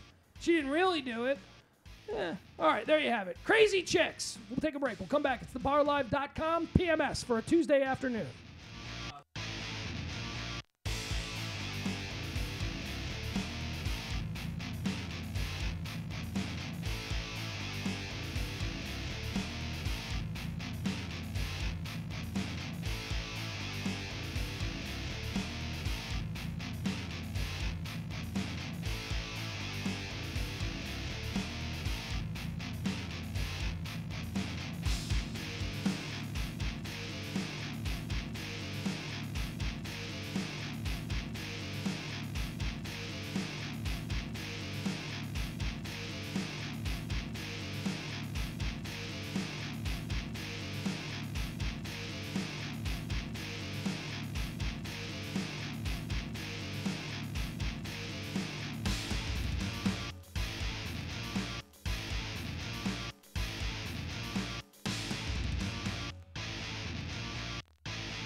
It's thebarlive.com, PMS, the Pugs Moran Show.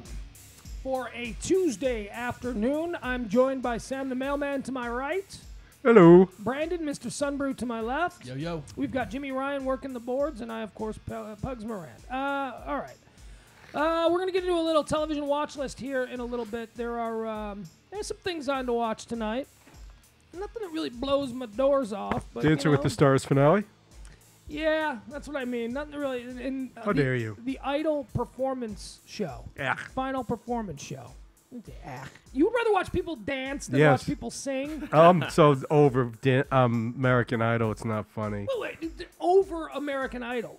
I was years ago. You would rather watch people dance on TV Have you than seen- watch unknowns sing. Have you seen Katherine Jenkins? Have you seen, what's her name? Cheryl Burke? I don't know who any of these people Of are. course, because you don't watch. These are hot No, women dancers. I don't watch because it took me 3 seasons to actually convince myself that watching people sing on TV wasn't a huge waste of time. Now you're asking me to watch people dance. I can do that at any club I've ever been to. And where are Chris Allen these days? And where's Ruben started? And where is some of the other winners? Have they done anything? I don't Nothing. Know. I don't know. Where's Kelly Clarkson?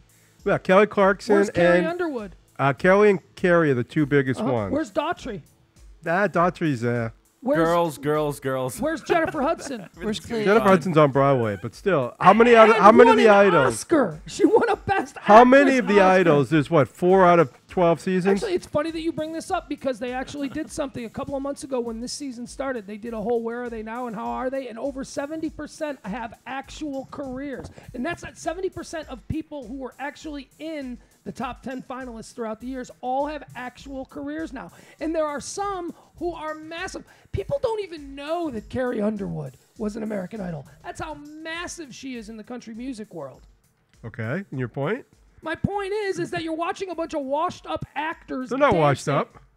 Well, and nobody. Oh, come on. You Maria go on that Menounos, show, did you see her you dancing, go- how hot Maria she Men- is? Okay, you know what? You're right. Maria Menounos is not washed up because she never washed on the beach to begin with. Maria Menounos is a D-lister. Oh, my God, she's the hottest woman in Hollywood. She Did you makes her see- money reporting about actual people Right. with talent. That she's not even a celebrity. She's a reporter. And Mary Hart wasn't the biggest, wasn't an A-list star of 30 years of Entertainment Tonight? Let Mary me Hart settle was this argument. never an A-list Oh, yes, star. she was, Mary- Pugs. Dude, an A-list star is Angelina Jolie, Oh, Tom my Cruise, God. Brad Pitt. Mary Hart was never Mary in Hart the was A-list. the most respected journalist, news person in the industry. You are insane. No, I'm First not. of all, Entertainment industry. Nobody in entertainment journalism is respected by anyone outside entertainment journalism. It's not like we're talking about Pulitzer Prize winners. I'm usually a pretty good defining quality of whether or not somebody's an A-list star. I don't know who that person is, Sam. Because you don't watch idea. TV. But I know He every doesn't even other know who A-list. Mary Hold Hart on. is. Let me Yeah. settle this argument right now. Rob Kardashian was on there. Boom, done. Not Yeah, yet. so? He was on Dancing And with he Stars. didn't succeed. He got kicked off. Yeah, he's the one Kardashian that doesn't even make a living. He's a D-list Kardashian, yeah. which makes Okay, him, he's so- a D-list celebrity. Kim Kardashian herself, maybe because of the heat around her, maybe flirts with the A-list from time to time. But Kim Kardashian, by definition, as a reality star, is B-list. Really? Okay, so then where do all talk show hosts? What's Kelly Ripa? Kelly Ripa is on TV daily. Kelly Ripa is B-list. What was Oprah? A-list. Yeah. Are you Right, kidding she me? hosted a talk show. No, but Oprah's impact made her A-list. Okay. Boy, your definition of A-list is What do you mean wow. my definition of A-list? You don't even know who Mary Hart is, Jimmy, so you can't comment on Yeah, this. so she's this not So she's A-list. not A-list. You don't Name know who one- anybody is. Name one other person who's A-list that I don't know. You I don't know every other most one of them. people. Name one. You, Name didn't- one. you don't know most people. Name one A-list person that I don't know. That's the way you know that they're A-list is if somebody Because who's if not you paying know 'em- attention, who's someone who's not paying attention still knows who they are. That's how you know that you're A-list. Okay. I know who those other people are. This Mary Hart woman, she might as well have been the first person to invent cloth. I have no idea. By the way, Carrie Underwood is A-list. Absolutely A-list.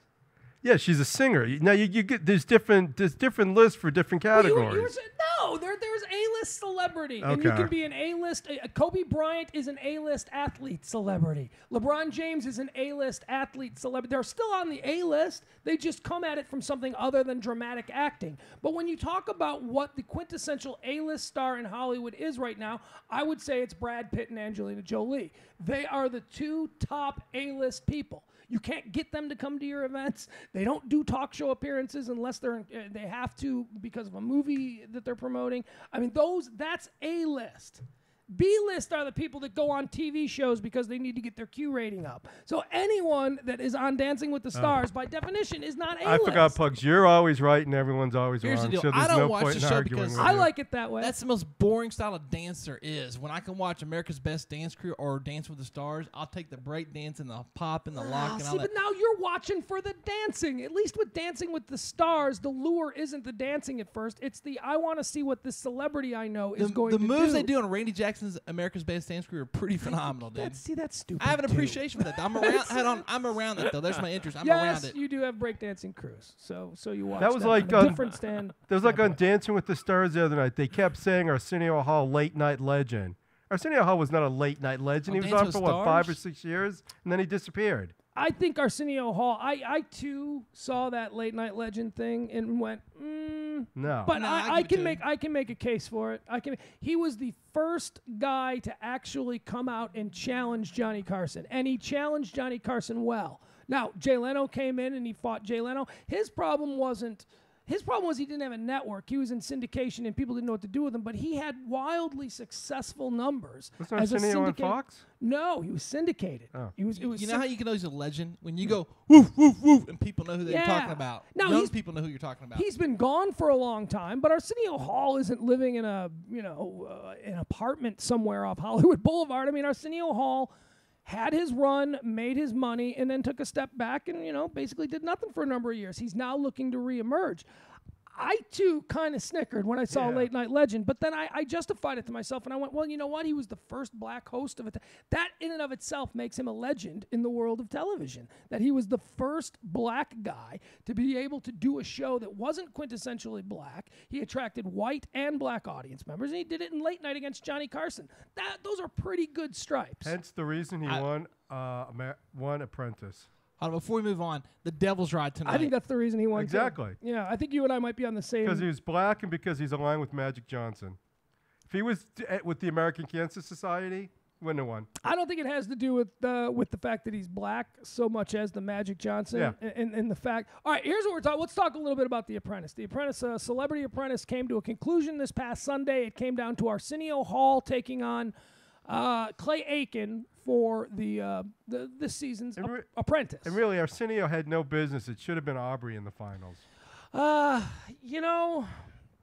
No. Yes.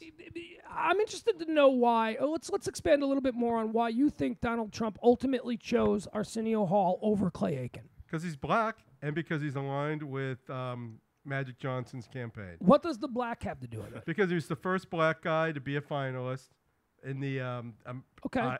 they got a woman, they got a country guy last year. They got Joan Rivers 2 years ago. Who was the first Celebrity Apprentice? They had Brett Michaels. Yeah, the rocker. Was Brett Michaels the first Celebrity No, Apprentice? Brett was 2 years Pierce ago. Pierce Morgan Piers was Morgan. Piers was 2 years ago. Last year was John Rich. The year before that was Joan Rivers. But this is the farthest a black person has gotten in Apprentice. Here's why if I'm going to be Donald Trump for a moment, and I've got Clay Aiken standing in front of me, and I've got Arsenio Hall standing in front of me, and I've got to choose one of those guys to go forward with the sash that says Celebrity Apprentice on it, and I'm Donald Trump, I'm going to take Arsenio Hall. And I'll tell you why I'm going to take Arsenio Hall. Because I'm Donald Trump and I'm all about my brand. I do not want anyone who wins the Celebrity Apprentice to go off and just kind of do nothing. Clay Aiken is not going anywhere in his career. Clay Aiken is going to play to the same blue hairs in Branson for 40 weeks a year that he's been playing for the last 10 years. Clay Aiken is not going to have a number one hit. Clay Aiken is not going to be on TV. Clay Aiken is going to pop up from time to time when Clay Aiken type things are in the news, but that's about it. Arsenio Hall is on the verge of relaunching himself. He's supposed to have a new TV show that's starting in the fall, a talk show. Donald Trump, from a sheer branding point, would rather have his name attached to a guy that is going to go off and do something as the Celebrity Apprentice than a guy that isn't going to do anything. So that's why I think he chose. Do you think it's Arsenio. because Clay was gay too, and in the back of his mind, he's a staunch Republican, and the Republican people really, I don't think Howard Stern. I don't think that Donald Trump cares at all about gay. I think he cares about green and people that can make money. I don't think he Did cares you about. notice how big Clay Aiken's belly was when his shirt came up in that little scene? No, I He's didn't fat, notice. dude. Yeah, Clay put on some weight. He at some point he was putting on some kind of cover so the paint wouldn't get on him, and he lifted his arms up. Man, that dude's he was so skinny on an Idol. He has a belly on him, dude, like a big belly. Brandon, what do you think of the Celebrity Apprentice finale? Here's my take on it. Okay, I think as far as the video presentation, which is part of it, let's just break it up into thirds. Okay. The video presentation, I think for sure Arsenio Hall won that. Okay, without a doubt he won that. Okay. All right, here's what they had to do. They had to do presentations for their charities. Every celebrity comes on the show tied to a charity. Many times it's their own charity. Sometimes it's a more established charity, as is the case with Arsenio Hall, whose charity was the Magic Johnson Foundation. Again, a very, very celebrity-filled, big-time charity, because Magic Johnson's been doing it now for 20 years. We see the Magic Johnson charity is everywhere. The foundation has done a lot of work. It's a bigger Clay Aiken had his own personal charity. That's another thing. Donald Trump, I'm sure, would be rather have the Celebrity Apprentice aligned with something of the star power of the Magic Johnson Foundation than, Clay Aiken's, hey, let's build playground equipment for kids or whatever it is. Let me go a step backwards here, okay? Let's go back to, it was down to 3, Arsenio Hall, Clay Aiken, and Aubrey O'Day, okay? I want to tell you why I think Aubrey should have got it and shouldn't have got it. First of all, she by far was the one who's going to get the job done. Yes. But the reason I can see Donald Trump passing her over, because I was shocked. I thought she should have been the final 2. The reason I can justify him doing what he did is that she is a good worker, but people they get mad at her. Could she really lead a lot of people? So, yeah, she can get the job done, because can she get 20 jobs done where you have other people involved other than yourself? You know what I'm saying? If you're running a big empire, you've got to be a great leader, okay? See, I don't think she can get the job done. I don't think that she's a worker. What I think she is I think she acts like the boss all the time. No, she's so a it worker. appears she's a worker. She had she's great ideas. Yeah, I didn't see her painting anything. I see her a coming up worker. with ideas, and then I see her changing other people's ideas to fit Coming up with hers. ideas and executing ideas. Yeah, she set up the whole carnival the other night. Yeah, she's awesome, dude.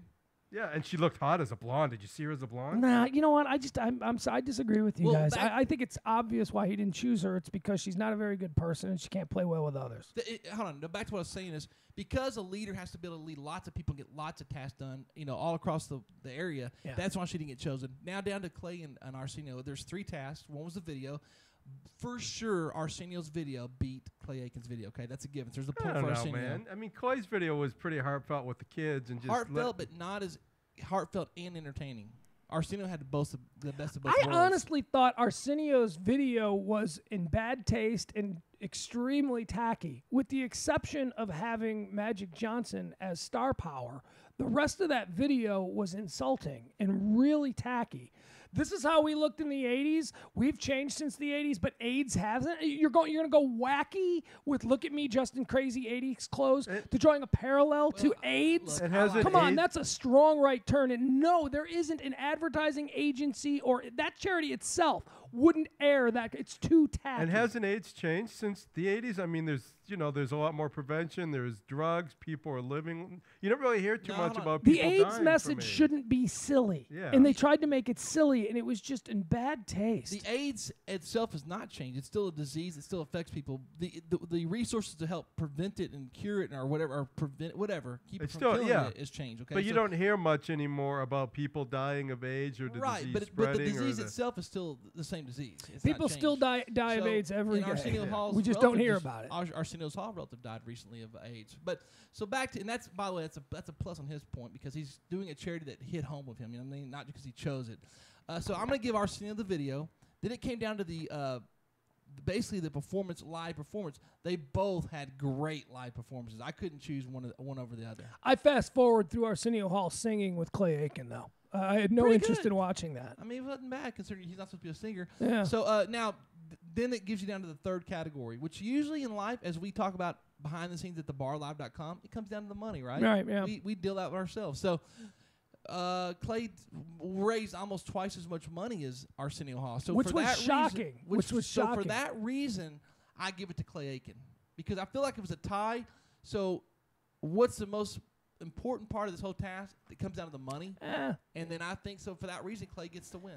Everything being equal. Clay got along better with people. Clay was a better people person. I thought Clay came off as kind of a bitch at times. Well, he did, but Arsenio was more. No, really. I thought Arsenio came off as a good guy. I thought, look, I don't believe, in retrospect, thinking back on the whole series, I think that Arsenio dodged a lot of bullets by sort of staying low. I still think, honestly, after watching those series as much as I didn't like her very much, and I disagree with you, Brandon, it's because Aubrey, in Donald Trump's world, you have to be a shark. You have to be a go-getter. You have to step on toes. You have to do what you need to do. And Aubrey did that a lot, but I would think Donald would appreciate that. Hold on. I get what you're saying. I agree with what you're saying. The difference is can she get people to follow her in masses? Like, can she have someone running the Sears Tower and another guy running the Trump Tower? She's a person that does everything on herself, okay? And she gets people to help her, right here next to her, but she's got to get multiples of people to follow her. What she wants is 10 minions. She wants to come up with the idea and then force them to go and do all the work. It's like That's me. her It's like thing. I need another person that can do my job and I can grow my company. If I'm the only one that can do it, which is how I usually run things, then that's not a successful business template to grow and be big. And Donald's about being big, not just what you see in front of you. Yeah, Donald's about promoting himself. And again, I think it comes down to who is going to carry the Celebrity Apprentice banner in front of more people. Is it going to be Arsenio Hall or is it going to be Clay Aiken? And I think it's Arsenio Hall. I think agree it's a with what smart you're saying. bit. I don't disagree at all. I think you're on the money there because he is the most egotistical person I've ever seen on TV, period. He doesn't want a nobody being a Celebrity Apprentice. And unfortunately, Clay Aiken, although he won American Idol, he is kind of a nobody. His audience is such a bizarre audience. It's not an audience you can make any real money off of because most of the people who love Clay Aiken are 55-year-old women, who take and gay men. Don't they buy the CDs and stuff? They're for They Christmas? do. They buy the CDs, and Clay Aiken can make a nice career off of that. But those people are going to be dead soon. But you saw his line of people gathered for the Claymates. Yeah, I did. There were some The 30-year-olds. Claymates. It's all weird people. It's all weird. It's a weird audience. It is not an across-the-board audience. It's a very specific demo of weird people that are the Claymates. They're like the gamers and the comic book people. The Claymates are like that kind of people that would dress up for Comic-Con. Is that what they go by, the Claymates? The Claymates.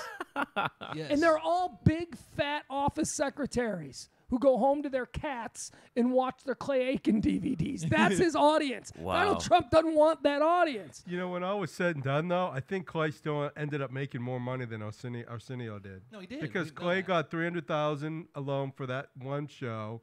He got, I think, $50,000 for another thing. Didn't he win like twice? And then Arsenio got the $250,000, and then he won one other time. I think he got $50,000. So I think Arsenio got like $300,000, give or take, total. Yeah. Well, at any rate, that's it. Another season of Celebrity Apprentice. I like the show. It's still always a collection of, oh yeah, what's that guy been up to? They've never had. Sorry, Sam. They've never had an A-lister on the show or No, anybody not of really. any. And they won't because an A-lister is not going to bow down to Donald Trump. An A-lister is not going to take that kind of crap. I was actually surprised that Joan Rivers did the show. Well, you're talking A-listers. What about? If by your standard, Gene Simmons is going to be an A or a B-lister. He did the show. What? Kiss, one of the biggest selling albums. Oh, Pugs. Now I know you're Most full of people crap. laugh at Gene Simmons Okay. now. Gene They Simmons may is laugh at not him. A-list. Oh my God. By the way, we're not tying A-list into money because I know that Gene Simmons has made a lot of money. But again, the Kiss crowd is not a relevant crowd. It's a bunch of older people who will support this guy till their dying day. But it doesn't make him A-list. Well, that doesn't. What's Steven Tyler doing on A-list. He's not A. Why is Steven Tyler Tyler's A-list, but Gene Because Simmons he was on not? American Idol. Because that brought him back in. American Idol brought him back in, and they're making Steven Tyler makes $20 million a year to do that. How Jennifer much Lopez do you think Gene makes. Simmons makes a year on Kiss stuff, dude? Oh, I'm sure. How much do you think Steven Tyler makes on Aerosmith stuff? That's not the Not point. nearly as much as Kiss. The point is that Aerosmith is still putting out records, and people are still Yeah. buying And them. so is current. Kiss. They're Insane still No, current. Kiss isn't. Kiss isn't. they are. Kiss will never. Kiss hasn't had a top 10 10 hit in 20 years and never will again. Kiss will sell out their massive concert shows to their audiences, and it will be a big thing to their audience. But their audience isn't a younger, growing, new audience. Well, neither is still is. Aerosmith. Yes, it is. No, it as crazy isn't. as it seems, yes, it is. Dude, Oh I my grew up God. listening to Aerosmith. And you All know who those else- music videos that they were doing, those were huge. The Jennifer Love Hewitt. That is stuff that I was growing up, and I was supposed to already be past his generation of people that were listening. Yeah, Aerosmith has two of those. They have Jimmy's parents grew up with Aerosmith, Mm-hmm. and then they did it again. Kiss. You're crazy. They've Dude, stayed relevant. I'm They've not stayed crazy. up to date. I agree 100% what Pugs is saying. You know what the reason Gene Simmons was on that show? Because he doesn't miss any opportunity. He's just like Donald Trump. He doesn't look Hold for on, let me ask Sam this from a radio perspective. Kiss comes out with a new song. What radio station plays it? The Eagle. They played their last couple of songs from their last album when they toured. Really? Yeah. It was How's- crap, but they how's the played it. Eagle, how's the Eagle doing? Is anybody listening to the Eagle? Nah, nobody listens to the Eagle. No, exactly. It's a dead format. Aerosmith has figured out a way to breach off into the mix formats. They can play secretary rock. They can play on classic rock. I mean, it's a much smarter sort of way they went about it. Kiss has always been a bunch of clowns, a bunch of guys in makeup, a bunch of guys doing shocking things. That's not the same deal as what Aerosmith has. And it's not A-list doesn't mean name recognition. Everyone knows Gene Simmons. It's just that Gene Simmons isn't on the same par at this moment as certain other people are. And I would say that the only reason why Aerosmith is even up there with Steven Tyler being an A-list celebrity is because of American Idol. If he wasn't on there, he would already be down to a B. There was a documentary about Aerosmith that I saw a couple of weeks ago, and for Aerosmith, they all hate each other. These guys, they still despise. They all seem to despise. It was 60 Minutes. That's what it was. 60 Minutes did an interview with Steven Tyler a couple of weeks back, and they were talking about what effect him being on American Idol has had. And even the other guys in Aerosmith were like, yeah, we were against it and we didn't really want to do it, but boy, it's brought an entirely new audience to our music and our concerts, and now people know the band because I mean, it's true. It was a smart thing. And he got paid $20 million to do it. Jennifer Lopez got paid $20 million a year to do it. Gene Simmons did not get paid $20 million to go on Celebrity Apprentice. It's a different thing. Yeah, so.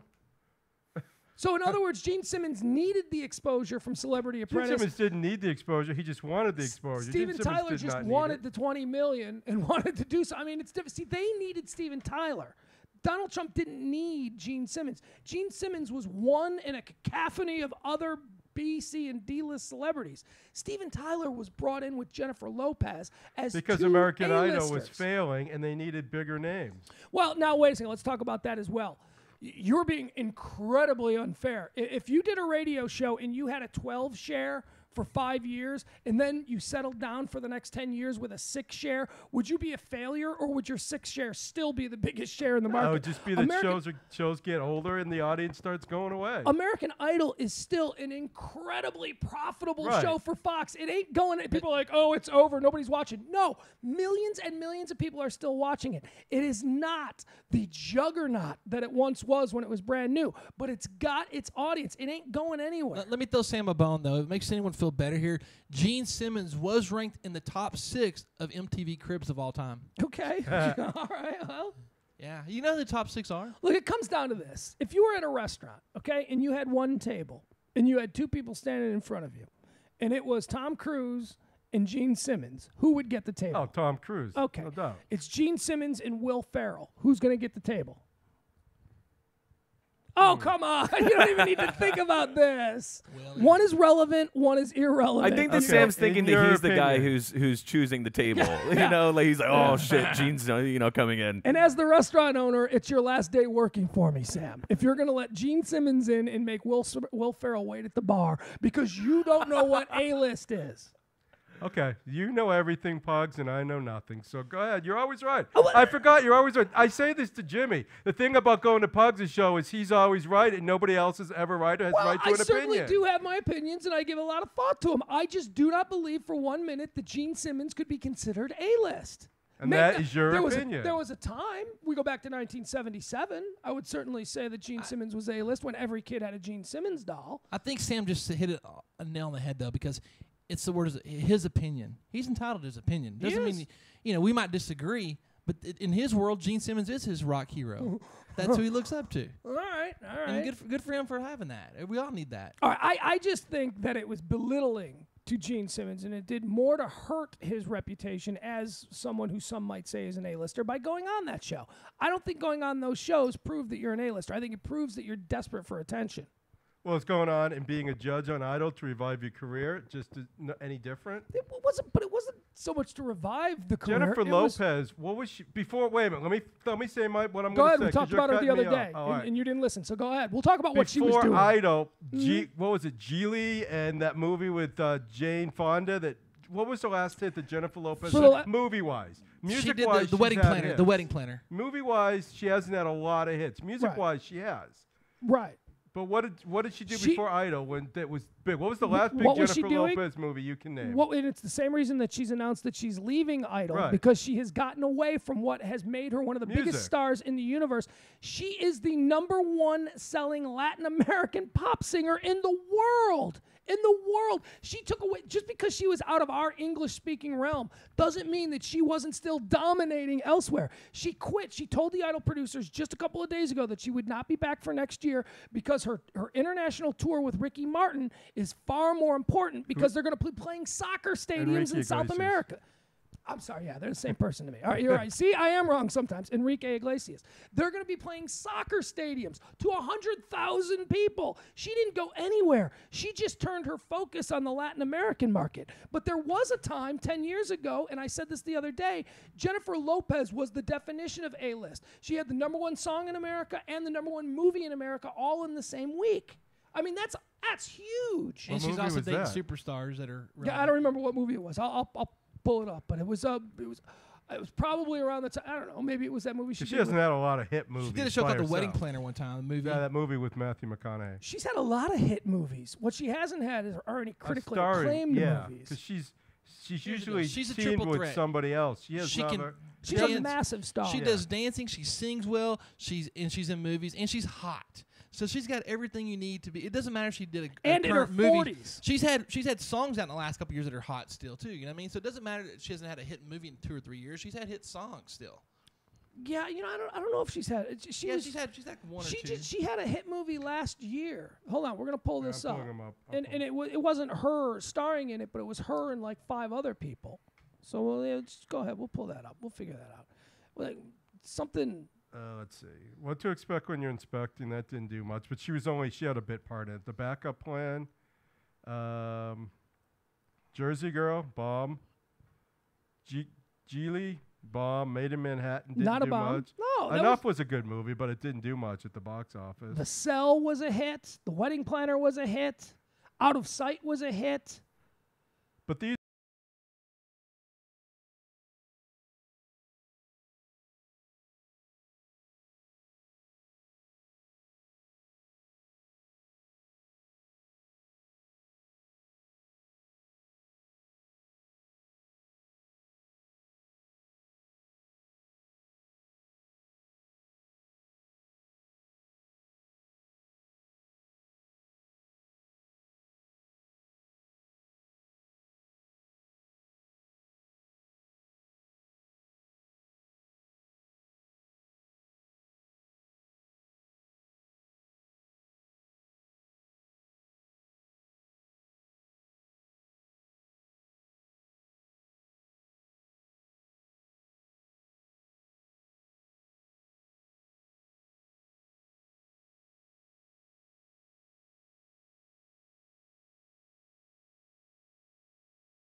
she's Asian going on, but she's also got a Hispanic last name. So that's typically Filipino, but she is fantastic. Was she the one that was eliminated earlier this season, and that's when the judges used their vote to bring someone back? No, that was on another guy. Oh, It was some dude, but then Okay. he got booted the next week, so they Okay. wasted it. But it's down to Jessica Sanchez and Phil Phillips, which is weird because now they've taken to call him Philip Phillips, which I don't like that.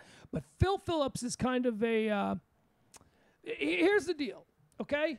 I wouldn't know who to take because I could make a lot of money off Jessica Sanchez. She's 16 years old. She sings. She could fit into that pop diva thing. You could put her in, and she could be like a Christina or a Miley or whatever you want. She's cute. She's got everything going that you need to building blocks to make a big star, and she can sing.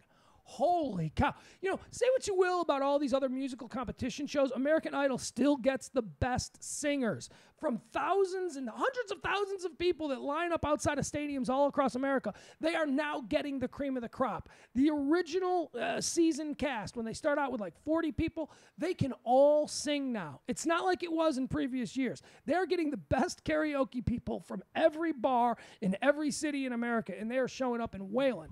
Phil Phillips is more of a he's kind of a cute boy, He's unthreatening. He doesn't have tattoos. He does like a guitar thing. I could see him being like a John Mayer type. That's the kind of vibe that he goes for. I would probably be more likely to buy a Philip Phillips album in the future, although I've never bought any American Idol. Actually, I haven't bought an album in like 20. Who buys albums? I was about to say that's What fine. the hell am I talking about? At any rate, I might be more likely to watch a Phil Phillips on TV or a Phil Phillips video or something than I would a Jessica Sanchez. But I think Jessica Sanchez is going to win. They perform tonight at 7 o'clock on Fox. Also, America's Got Talent is on. Be watching that.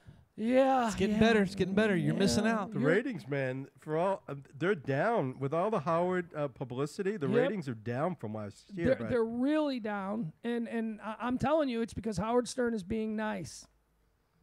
He's getting a little more ruthless. He's he turned it on a little bit more, but then he got a soft side last night. He started like almost crying for this kid. That was where he run. He was getting ruthless, and he went up there and hugged a little 7-year-old that he booed off stage. Howard Stern does not have the drawing power he once did. Now, if it was Howard Stern's talent show, I think more people would watch. But because they know that he is sort of fitting a role here, he's playing this. It's not working. It's not. You're enjoying it though. I can't. I'm there to watch that the talent, man. If you're there to watch Howard, I'm sorry, but I'm there to watch the talent, man. It's called America's Got Talent, not Howard Stern. Yeah, I'm not there to watch jugglers and guys on unicycles. There's I'm not doing that. There's so much more I'm than not that. doing that. There's subpar singers who wouldn't make it past the round of 20 on American Idol, and jugglers. That's all we're getting. Whatever. You don't know that you're not watching it, so don't tell me what I we're watched enough to go. You watched I don't one wanna watch episode. puppet shows or jugglers or flame jugglers or whatever. It's in the beginning stages. That's like saying I don't want to watch lousy singers. American Idol starts the same way. They're going through the process. They're eliminating the bad stuff. They're getting down to the good. Why don't you come back in a week and they've disqualified all the bad people? Okay. I like the train wrecks. That's not the way TV works, though. You're supposed to start out strong. American Idol starts off with the Asian dude that's William Chong or whatever his name was. That's why I don't watch the first 3 weeks of American Idol. I don't watch until the horse race starts. Watch it in a couple weeks. I would say though that the reason why that they haven't cut that out completely though is because it will bring in another audience that will watch just for the stupid people. Right. So I mean, like that's the thing The that I always low-hanging hear. fruit audience that I really don't. That stuff's not going to appeal to me. Right, but it is there for a reason. Now I caught some of this America's Got Talent, and like the thing that sticks out to me is that you're never gonna keep a Howard crowd because it's so fake. I mean, for instance, I saw an old lady come up and rap. Well, Howard had the greatest rapping granny ever on his show. Right. This lady's nothing compared to that. I liked her. Have you seen the original? Have you seen the original rapping granny? No, but she's doesn't matter. Much better. Okay, but that's fine. I saw this one and I liked what I saw. So did Howard, and that's how you knew he was lying. That's how you knew. Because he's seen better. Yeah, and like the same thing happened when he had somebody go up there and he was doing impressions. Now I forget his name. Craig Gass? He was good. Is it Craig Gass? Was Craig Gass on? No. But he's had Craig Gass on, who does unbelievable voices. Right, yeah. Now this guy was no Craig Gass, but Howard again said, "Oh, you're good. You should be a little dirtier, though." Guess who is? Craig Gass. So hold on, but what's wrong with him acknowledging the guy's got talent, though? It doesn't mean he's as good as, but he's got talent. I mean, there's better singers than on American Idol. You don't go, well, when Randy Jackson goes, man, that little girl's good. Obviously, we've heard better singers. There's Kelly Clarkson's. There's people out there that are better than this little whatever her name is. This little chick on America's whatever. Jessica Sanchez. Yeah. So there's nothing wrong with going, yeah, this guy's good. Howard Stern can see talent and appreciate it. Doesn't mean it's as good as Fred Gasker or whatever his name was. Yeah. Okay, there's nothing wrong with what's going on. Jim, you're being very critical. Do you know what I'm going to watch tonight? I'm going to watch this instead of America's Got Talent. I will be recording the performance show. I'm going to be watching historian Neil Ferguson explore the philosophical and political developments that have enabled the Western Hemisphere to dominate the globe. That's what I'm going to watch. I'm not going to watch some rapping granny on regular TV. Well, good, because she's not on tonight. But let me tell you something. Good. You can catch her next week in the Las Vegas series. There's a show called The Devil's Ride. It's about a biker club. It is freaking badass. I like it, man. They kicked out the leader. What's the matter, Jimmy? Are you also, you know, my friend Aaron and another friend of Why is mine. Jimmy laughing? Well, hold on a second. These just sound like It awful just sounds like a shows. stupid show. It does sound like a stupid show. I have had everybody, a lot of people that I respect. You know, Brandon has suggested this. My friend Aaron has suggested this. The show Duck Dynasty. Uh-huh. Have you seen this show, Duck Dynasty? This is another one of these shows that I ended up getting pushed on me on Right, Saturday. because everybody says you got to watch Duck Dynasty. Yeah. All right, I watched 20 minutes of one episode, and I went, why do I got to watch this? Oh. What? This is the story of a bunch of hillbillies in Louisiana who made their family fortune off of making duck calls. Do you know what I like about this show? What? Tell me. When they talk, you're going to have to watch me, okay, when I do this. When they talk, I like the brother Jace. There's Willie, who's the guy that's in charge. He's a younger brother, but he's in charge of making all the money, okay? Right. Then you have all the other relatives living off Willie's success, okay? Yeah. And they all have jobs, but they're all like, here's what they talk. The grandpa, Willie's father, and his brother Jace all talk like this. They look in the camera. Willie should not have said that. And they don't move. Not one part of their body moves when they talk. But why is that enough to get you to tune in? Don't worry about that. I like it, okay? That's all right. You like it, my friend. I Aaron don't- likes I it. don't- I've got other the friends who show's like stupid. it. Listen, I can't. I only watch because. But I don't like watching these people. See, these See, I people liked it. upset me. I like the granddaddy, dude, and the brother Jace. Yeah, They talk like this. they're dirty. Willie should have They're not uneducated. done that. It pissed me off. But Everything is the Beverly Hillbillies reality version now. Everything.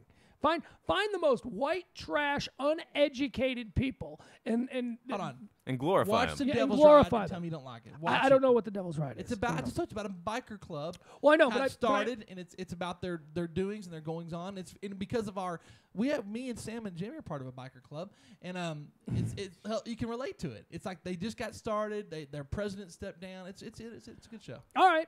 Well, now look, I find myself. There are also shows that I know that if I'm being true to myself and intellectually consistent that I should not watch. But, you know, there's that damn Full Throttle Saloon I love that. on the True TV. I love that show.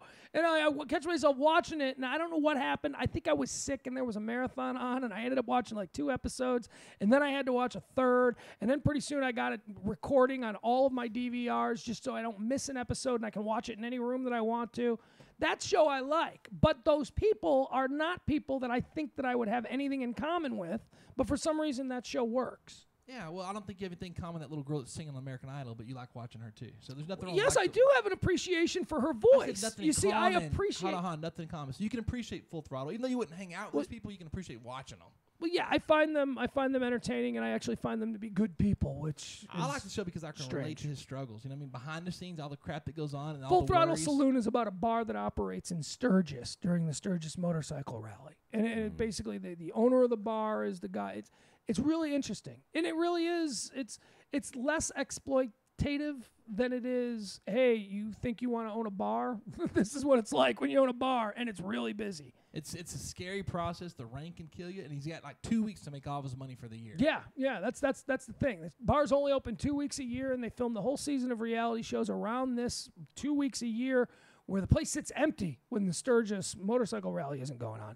But they bring in like bands, big bands. You know, they brought Snoop Dogg in. They brought Bret Jackal's Michaels. Who? Jackal's part of Oh, it. yeah. Jackal, the lead singer of Jackal, is like one of the main guys. He's the entertainment director and the owner's best friend. So, of course, Jackal plays there every year. What's the guy's name from Jackal? I like him. I like him so much in this show. Dupree is his last name. Jesse James Dupree. Jesse James He had his own Dupree. beer That's out of- him. He had his own liquor and alcohol, remember? He kind of reminds me of you. He kind of really? You guys have you're cut from the same streak. You just don't have a rock band to back it up. You've got a bikini team, but that's sort of the same thing. They always moving, big-hearted, always has the best of intentions, and is always working on how that next thing is going to pop for Yeah, I him. guess you're right, because he's like trying to outdo himself every year. too. Every year he's got something else that he's trying to do. Bigger is better. All right, let's see. Anything else on TV today? Let's see here. We got basketball games if you're watching the Pacers. Hey, Shaw's of Sunset are back on, I believe. The new season, I think. Yeah, you know what? I missed a couple of those, but I did like that show, The Shaws of Sunset, about the Persians in Hollywood, about how the Persian culture is like taking over young Hollywood. I'll tell you what I'm really getting stuck on. I regret. I don't want to be stuck on another show. I don't have time for it. But, man, The Real Housewives of New Jersey. Thank you. Now you're talking about that. Are you watching it? Yeah, I'm watching. I can't get. Are you all caught up? Yeah. Okay. I've seen Teresa fighting for her brother.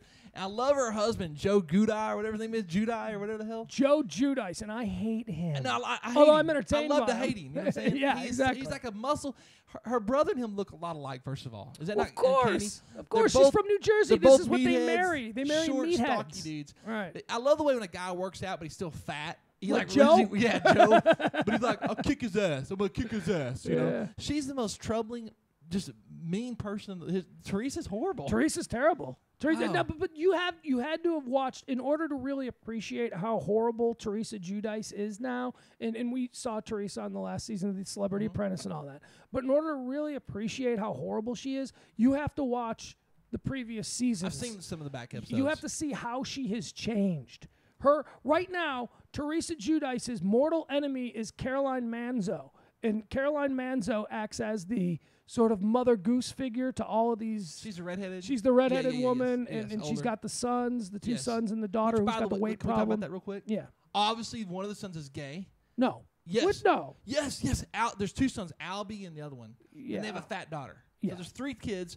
Dude, their roommate is obviously gay. I thought he was putting that on because I've He seen is him. so in other, gay. but yes, he is very. And so it leads me to believe that one of the sons has got to be homosexual. Why? Because he's got a gay roommate. Yes.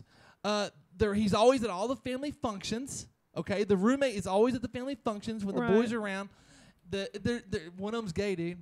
It's gonna No, come out. I don't think yes. so. I've yes. seen both of those brothers over the years, and No. there's nothing. They've both Oh. had girlfriends. They're both. Oh, kinda, no gay they're guy's both, ever had a girlfriend or wife. No, That's no, right. no. But they're not Jersey players like these two guys are. These Manzo boys are big players, or at least they were. That dude, the roommate is so gay. If you watched the episode just a couple days ago, No, I'm right. I know he was in the kitchen, and when He they were was all coming saying over stuff, for the the way he field day, talks he and- was doing his. But that struck out to me because I'd seen him before, and I thought he was doing. I've he been was thinking acting he's gay like for a that. while, and now I'm pretty sure it's confirmed. I think he's doing it for the cameras. I think Why that's would exactly. you want what's to be up. gay for the cameras? It's not a porno. Dude, it's not gay for pay here. Nick, I can't think of his last name. Nick Ring. That's it. Nick Ring was a fighter on The Ultimate Fighter 2 seasons ago, and he made it to the finals. And his entire bit on the show from beginning to end was that he talked like this and that he was, he's very flamboyant and all that. And it started this whole big thing about Nick Ring is the first gay MMA. Turns out he was kidding. He was doing it as a bit because he knew he was on reality TV and When he knew I'm it was a done way with the that show, I'm people gonna would talk Google about and it. put New Jersey Housewives gay, whatever. I'm gonna see if it's something. Yeah, There's got to be some kind of rumors going by now. I But think those are young guys who are not necessarily a part of the show, but they find themselves in their daily life in front of cameras. And I think that guy at 22 years old or whatever he is playing that character for the camera. what do you think To about get us talking about What do you him. think about Teresa's daughter that had the bra issue? She was such a little brat at the. Did you see this? Gia Giudice, her kids are all horrible. Isn't she very ugly looking? Like for a little girl, she's got a weird look to her. I don't go there, but she's Okay, I am. awkward. She's gonna grow into it. She's got she's just something about her is awkward. I should have said ugly. She's a little kid. Bless She's her heart, an but awkward, whatever. a little But kid. she's a brat, She's got a dude. lot of time to go, but she's a terrible little kid. Yeah, and that's probably what I'm saying because she is a terrible little kid. The way she acted at the little festival they had at the get together. Yeah. Who's your favorite person on the show? And we'll end on this part. My favorite person on The Real Housewives has never changed. It's always been Jacqueline.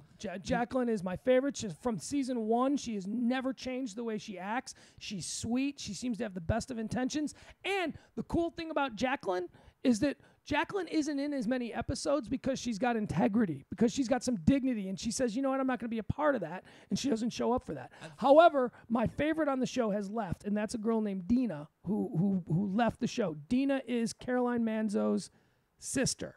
Okay. And we don't see her anymore because Dina got into too many fights with another chick, Danielle, who was on the show. Okay. And Dina decided to leave. Dina should come back. Dina was awesome. Here's my favorite two. Melissa, Teresa's sister-in-law. She's I love new. her. She's I love new. her. She's awesome. She's hot. She's got her stuff together. You know, and then my favorite person on the show that I really like is, I think it's Carolyn's husband, Rich, that wears the glasses. He always wears the Oh, no, the that's not top- Carolyn's husband. That's another one of the new guys. That's the Lebanese guy who owns all the restaurants. He's funny. He's funny. He always wears his Yeah. his collar popped up. He wears the glasses. Right. He's got it together. He's really aware of He's the a Middle situation. Eastern immigrant who married into this crazy Jersey family, and he owns gas stations, and he's got a lot of money, and he's definitely living the life of the ugly American. Every expensive watch he can wear, every crazy fashionable sunglasses he He can looks wear. like a Liberace type. Yes, There's yeah. something about him that's unique. Yeah, I you think know? that is Rich. I think that's Wahili is their name. Yes, the it is. Wahilis. Yep, yeah, yep. But no, of all of the housewife shows, the New Jersey one is by far the most interesting. Who's got the hottest out of all the New Jersey or all the housewives? OC. Orange County got the hottest one. Well, yes, but that's only because Gretchen, who is one of the cast members of the Orange County Housewives, is the hottest housewife of any of them by The far. whole crew is better looking on the Orange County. Yeah, All of I don't know. Do you think so? Yeah, You there's think so? about I think 5 Gretchen is really hot. Tamara Barney is another one on the OC Housewives, and she's not hot. She wants to be hot. She's trying to look like Heather Locklear from 20 years ago. Oh, no, you're right. I forgot. There's that other new one, the tall Yes. blonde, Oh yeah. who's Yes. really smoking, Yeah. who's married to the guy that doesn't let her do anything. He's completely got her under his thumb, and he's like the... I don't watch enough to be able to talk too much about it, but there's about 3 or 4 that are really smoking hot. For older women, they're smoking hot on that show. Yeah, older women. Again, all 35. But to you, they're older women. Yeah. All right. Well, that's going to do it for the TV. There's not a whole lot on TV. Sam, anything that you want to suggest on TV tonight? Anything that you're looking forward to No, watching? I already said Dancing with the Stars and Glee. Jimmy, anything you don't watch TV, right? No, not really. There's a lot of cool stuff on YouTube. Yeah, there is. Yeah. Yeah. So, Did you watch any more of that Peter Serafinowicz that I sent you? I just got it downloaded, so I'm gonna start watching through all the episodes and stuff. Hey, start watching the Big Dave Show or Y&R, man. It's good stuff, man. Big We're- Dave. That's Show, right. why not? Well- We're trying to hit 190,000 hits. We're actually at 190. Oh, are we? So we're coming on that 200,000 mark hopefully in the next week or so. All right. That's good. 200,000 is within reach. Very good. All right, so check those out. You can go to thebarlive.com. Check out the other couple of shows that we offer here. Big Dave, of course. You can find that on the podcasts there at thebarlive.com. Same can be said for Y&R Radio. 3 guys, check them out. They do a show once a week here as well. You can check them out. You can find them at thebarlive.com under the podcasts. And that's it. Check out the Facebook page, thebarlive.com, and we'll be back tomorrow at noon for another edition of PMS, the Pugs Moran Show on thebarlive.com.